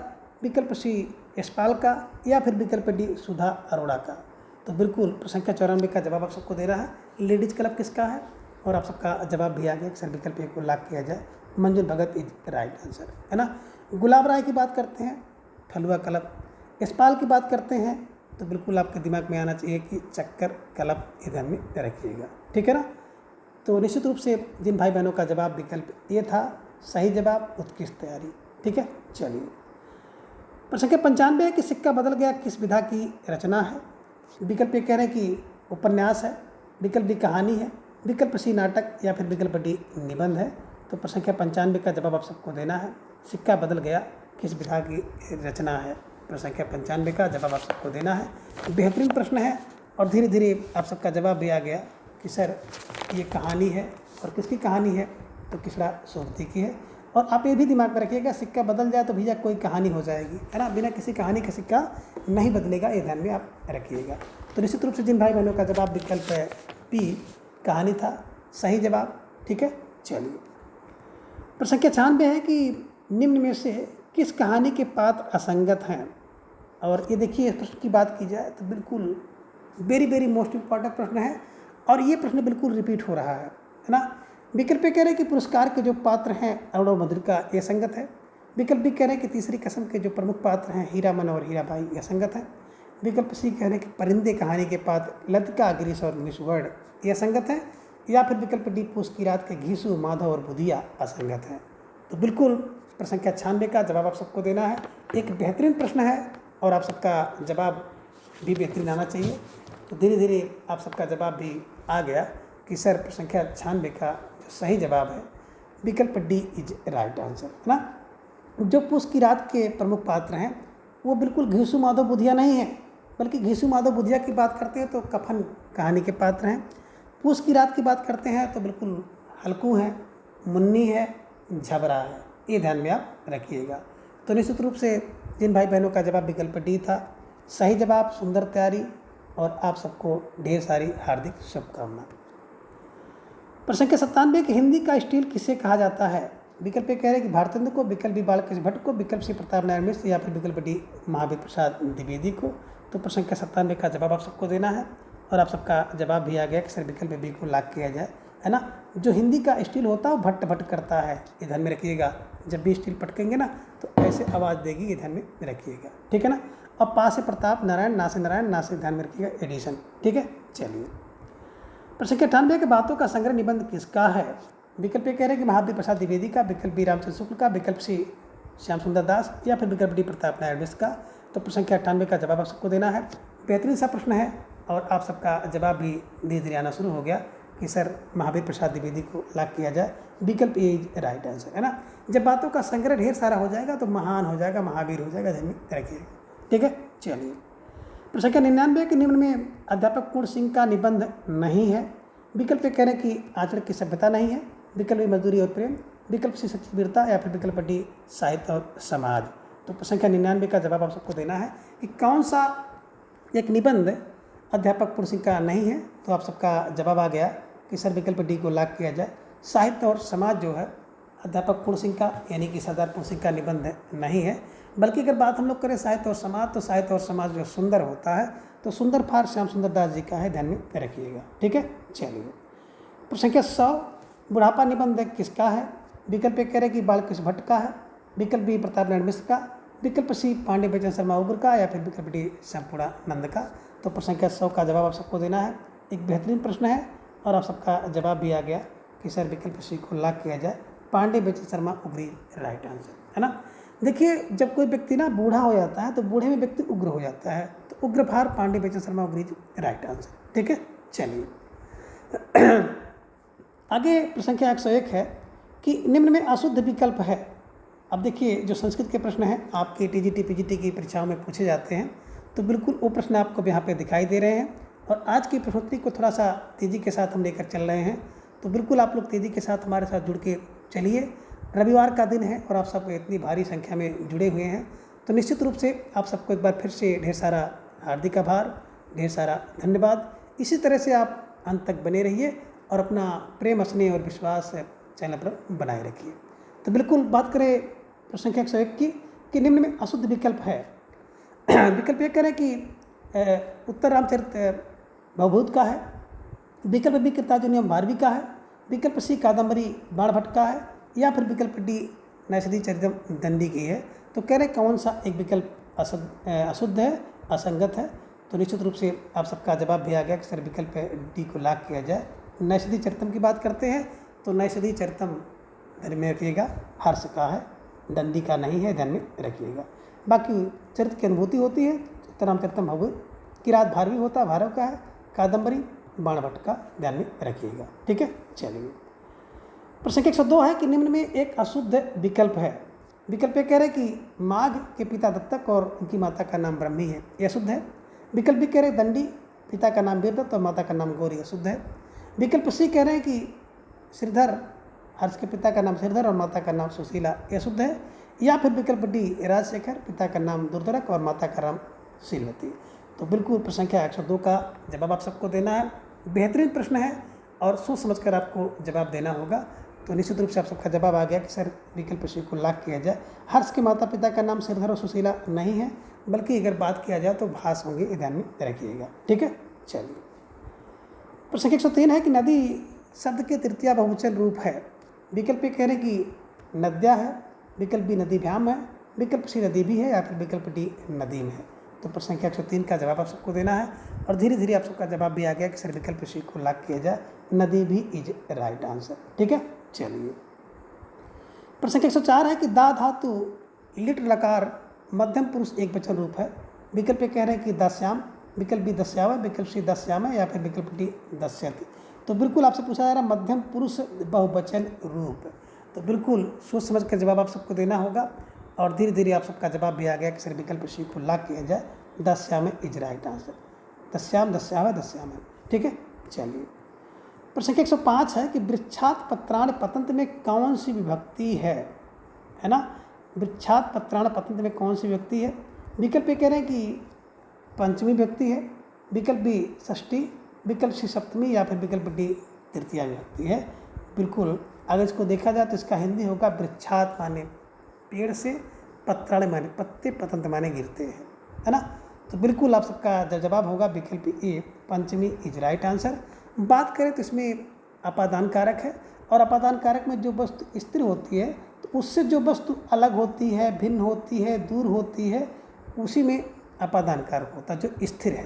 तो बिल्कुल पंचमी व्यक्ति इज राइट आंसर। ठीक है, चलिए, प्रश्न संख्या 106 है कि बिहारी की कविता को शक्कर की रोटी किसने कहा है। विकल्प ये कह रहे हैं कि लाला भगवान दीन ने कहा, विकल्प बी पदम सिंह ने कहा, विकल्प सी जॉर्ज गेरसन ने, या फिर विकल्प डी रामचंद्र शुक्ल ने। तो प्रश्न संख्या 106 का जवाब आप सबको देना है। बेहतरीन प्रश्न है और बिल्कुल आप सबका जवाब भी धीरे धीरे आना शुरू हो गया कि बिहारी की कविता को शक्कर की रोटी किसने कहा है।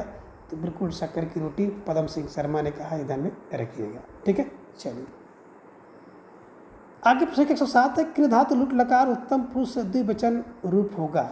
विकल्प ये कह रहे हैं कि कृष्यामय होगा, विकल्प बी कृष्यावय, विकल्प सी कृष्यामय, या फिर विकल्प डी कृष्यतय होगा। तो प्रश्न संख्या 107 का जवाब आप सबको देना है। बेहतरीन प्रश्न है और आप सबका जवाब आया कि सर विकल्प बी कृष्यावय इज राइट आंसर। ठीक है, चलिए, प्रश्न संख्या 108 है कि तिष्ठतु धातु रूप है। विकल्प ये कह रहे हैं कि लट लकार का, विकल्प बी लिट लकार का, विकल्प सी लोट लकार का, या फिर विकल्प डी लंग लकार का। तो प्रश्न संख्या 108 का जवाब आप सबको देना है। बेहतरीन प्रश्न है और आप सबका जवाब भी आ गया कि सर विकल्प सी को लॉक किया जाए, लोट लकार इज राइट आंसर। जहाँ पे आप देखिए तू, बस दिमाग में रखिएगा तू लोट, तू आ गया तो लोट लकार होगा, ध्यान में रखिएगा। ठीक है, चलिए, प्रश्न संख्या 109 है कि पितु शब्द रूप है। विकल्प ये कह रहे हैं कि एक वचन तृतीया एक वचन रूप है, विकल्प बी चतुर्थी एक वचन है, विकल्प सी पंचमी एक वचन है, या फिर विकल्प डी सप्तमी एक वचन रूप है। तो प्रश्न संख्या 109 का जवाब आप सबको देना है। बेहतरीन प्रश्न है और आप सबका जवाब भी आ गया कि पंचमी और षष्ठी दोनों होगा, ध्यान में रखिएगा। तो यहाँ पे पंचमी एक वचन है और षष्ठी एक वचन रूप भी होगा, ध्यान में रखिएगा। तो निश्चित रूप से जिन भाई बहनों का जवाब विकल्प सी है, सुंदर जवाब, अच्छी तैयारी। ठीक है, चलिए, आगे प्रश्न संख्या 110 है कि साधक तमम करणम सूत्र किस व्यक्ति से संबंधित है। विकल्प कह रहे हैं कि प्रथमा व्यक्ति से, विकल्प बी द्वितीय व्यक्ति से, विकल्प सी तृतीय व्यक्ति से, या फिर विकल्प डी चतुर्थी व्यक्ति से।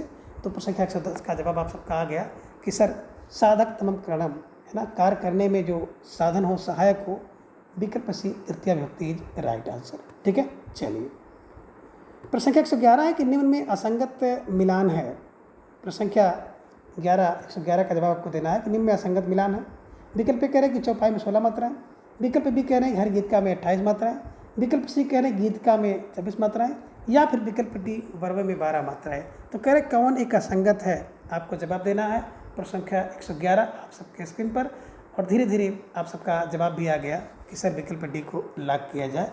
बात करें बरवे में तो बरवे में 12 नहीं बल्कि 12 7 19 मात्रा होती है, ध्यान में रखिएगा। ठीक है, चलिए, आगे प्रश्न संख्या 112 है कि असंगत मिलान है।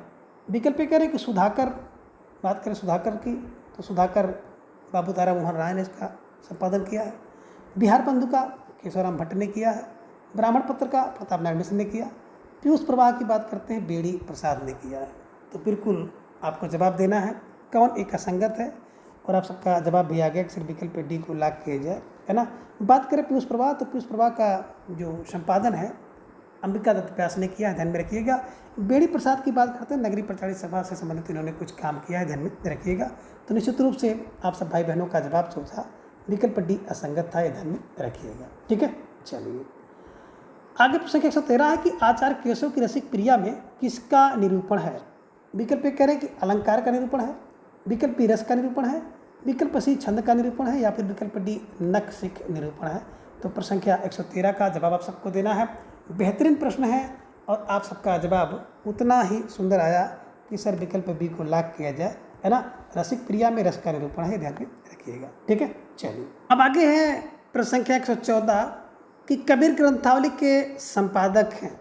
विकल्प ए कह रहे हैं कि आदर्श सिंह उपाध्याय हरिऔध हैं, विकल्प बी श्याम सुंदर दास हैं, विकल्प सी राम कुमार वर्मा हैं, या फिर विकल्प डी हजारी प्रसाद द्विवेदी हैं। तो प्रश्न संख्या 114 का जवाब आप सबको देना है और आप सबका जवाब तेजी के साथ आ गया कि सर विकल्प बी को लॉक किया जाए, श्याम सुंदर दास इज राइट आंसर। बात करें कबीर ग्रंथावली, तो कबीर ग्रंथावली सुंदर होती है, तो सुंदर फॉर श्याम सुंदर दास इज राइट आंसर। ठीक है, चलिए प्रश्न संख्या 115 है कि राम भक्त कवि अग्रदास की जो भक्ति किस भाव की है? प्रश्न संख्या 115 कि राम भक्त कवि अग्रदास की जो भक्ति है किस भाव की है? विकल्प ए कह रहे हैं कि दास भाव की है, विकल्प बी साख्य भाव की है, विकल्प सी वात्सल भाव की है, या फिर विकल्प डी माधुर्य भाव की है। तो प्रश्न संख्या 115 का जवाब आप सबको देना है कि राम भक्ति शाखा के कवि जिनका नाम अग्रदास है उनकी जो भक्ति किस भाव की है? दास भाव, साख्य भाव, वात्सल भाव या मधुर भाव। ठीक है ना, तो बिल्कुल प्रश्न संख्या 115 का जवाब आपका कहा गया कि सर विकल्प डी को लॉक किया जाए, माधुर भाव इज राइट आंसर, है ना। जो राम भक्त का भी अग्रदास है तो अग्रदास की भक्ति माधुर भाव है, और आपने देखा माँ से माधुर, माँ से मीरा, मीरा राम से मीरा का राम हो जाता उल्टा, ध्यान में रखिएगा। तो माधुर भाव की है, ध्यान में रखिएगा। ठीक है, चलिए प्रश्न संख्या 116 है कि मिश्र बंधु ने रीतिकाल का नामकरण किस नाम से लिया है ना। यानी कि मिश्र बंधुओं ने रीतिकाल का नामकरण किस नाम से किया है, ध्यान में रखिएगा। विकल्प कह रहे हैं अलंकृत काल, विकल्प बी श्रृंगार काल, विकल्प सी कला काल, या फिर विकल्प डी रीतिकाल। तो प्रश्न संख्या 116 का जवाब आप सबका फौरन आ गया कि सर विकल्प ए को लॉक किया जाए, अलंकृत काल इज राइट आंसर, है ना। चाहे हमारे भाई हो, चाहे आपके भाई हो, किसी के बंधु हो, जो बंधु होते हैं अलंकृत करते हैं, ध्यान में रखिएगा। और मित्रों देखिए प्रश्न फिर रिपीटेड हो गया है, तो निश्चित रूप से महत्वपूर्ण प्रश्न है, और जितने भी प्रश्न जितनी बार आएंगे निश्चित रूप से आपको उतनी ही मजबूती के साथ आपकी पकड़ मजबूत होगी, और परीक्षा में अगर दिख जाएगा तो निश्चित रूप से आप उस प्रश्न को बिल्कुल सही करके आएंगे। ठीक है, चलिए प्रश्न संख्या 17 है कि बिहारी सत्सई पर किन ग्रंथों का प्रभाव पड़ा है? विकल्प कह रहे हैं कि गाथा सप्तशती का, विकल्प बी अमरूक शतक का, विकल्प सी आर्या सप्तशती का, या फिर विकल्प डी उपयुक्त सभी का। तो प्रश्न संख्या 117 का जवाब आप सबको देना है। प्यारा सा प्रश्न है और सुंदर सा जवाब आप सबका आ गया कि सर प्रश्न संख्या 117 का विकल्प डी सरकारी जवाब को लॉक किया जाए, तो सरकारी जवाब विकल्प डी इज राइट आंसर, है ना। गाथा अमर है आर्य की, बिहारी सत्सई पर इसका प्रभाव पड़ा है। ठीक है, चलिए प्रश्न संख्या 118 है कि अवध विलास किसकी कृति है? विकल्प ए कह रहे हैं कि लालदास की, विकल्प बी सुंदरदास की, विकल्प सी लाल कवि की, या फिर विकल्प डी लल्लू लाल की। तो प्रश्न संख्या 118 का जवाब आप सबको देना है कि अवध विलास किसकी कृति है। प्रश्न संख्या 118 का जवाब आप सबको देना है। बेहतरीन प्रश्न है और आप सबका जवाब भी आ गया कि सर विकल्प ए को लॉक किया जाए, Laldas is right answer. Awadh का विलास कौन है? बोले सर लालदास। तो अवध का विलास लाल है, लालपाल लालदास। ठीक है, चलिए आगे प्रश्न संख्या 119 है कि निम्न में से किस कवि का असली नाम असंगत है? अब विकल्प ए कह रहे हैं कि लाल कवि का जो असली नाम था गोरेलाल पुरोहित था, विकल्प बी कह रहे हैं कि रश्मित सिंह का जो मूल नाम था पृथ्वी सिंह था, विकल्प सी कह रहे हैं कि रसलीन का जो मूल नाम था सैयद गुलाम नबी था, या फिर विकल्प डी कह रहे हैं कि देव का जो मूल नाम था देव नारायण। तो कह रहे कौन एक असंगत है? प्रश्न संख्या 119 का जवाब आप सबको देना है, और आप सबका जवाब भी आ गया कि सर देव नारायण का जो था ना, विकल्प डी देव नारायण का जो मूल नाम था देवदत्त था, देव नारायण नहीं था। तो निश्चित रूप से जिन भाई बहनों का जवाब विकल्प डी था, है ना, सही जवाब, अच्छी तैयारी, और निश्चित रूप से आप सब बधाई के पात्र हैं। ठीक है, चलिए प्रश्न संख्या 120 है कि कबीर प्रेमचंद को कबीर के बाद सबसे बड़ा व्यंगकार किसने माना है? यानी कि जो प्रेमचंद है कबीर के बाद सबसे बड़े व्यंगकार हैं, ये किसने माना है? विकल्प कह रहे हैं कि रामचंद्र शुक्ल ने माना, विकल्प बी विजय देवनारायण शाही ने माना, विकल्प सी रामविलास शर्मा ने, या फिर विकल्प डी डॉक्टर नागेंद्र ने। तो संख्या 120 का जवाब आप सबको देना है और आप सबका जवाब भी आ गया कि सर विकल्प बी को लॉक किया जाए, है ना। रिपीटेड प्रश्न है, एक बार आपको कराया जा चुका है कि प्रेमचंद को कबीर के बाद सबसे बड़ा व्यंगकार किसने माना, तो विकल्प बी विजयेंद्रनाथ शाही राइट आंसर, है ना। तो बिल्कुल प्रेमचंद कबीर के बाद दूसरे व्यंगकार हैं, बिल्कुल सही है, सही है, सही माने शाही, ठीक है। चलिए प्रश्न 121 है, कोशियत नाटक किसका है। विकल्प कह रहे कि अमृत राय का, विकल्प बी भगवती चरण वर्मा का, विकल्प सी ज्ञानदेव का, या फिर विकल्प डी विपिन कुमार का। तो बिल्कुल प्रश्न संख्या 121 का जवाब आप सबको देना है। बेहतरीन प्रश्न है और आप सबका जवाब भी आ गया कि सर विकल्प बी को लॉक किया जाए, भगवती चरण वर्मा इज राइट आंसर, ठीक है। चलिए प्रश्न संख्या 122 है कि मादा कैक्टस नाटक किसका है। विकल्प कह रहे हैं कि लक्ष्मी नारायण मिश्र का है, विकल्प बी लक्ष्मी नारायण लाल का है, विकल्प सी भगवती प्रसाद वाजपेयी का, या फिर विकल्प डी रांगे राघव का। तो प्रश्न संख्या 122 का जवाब आप सबको देना है।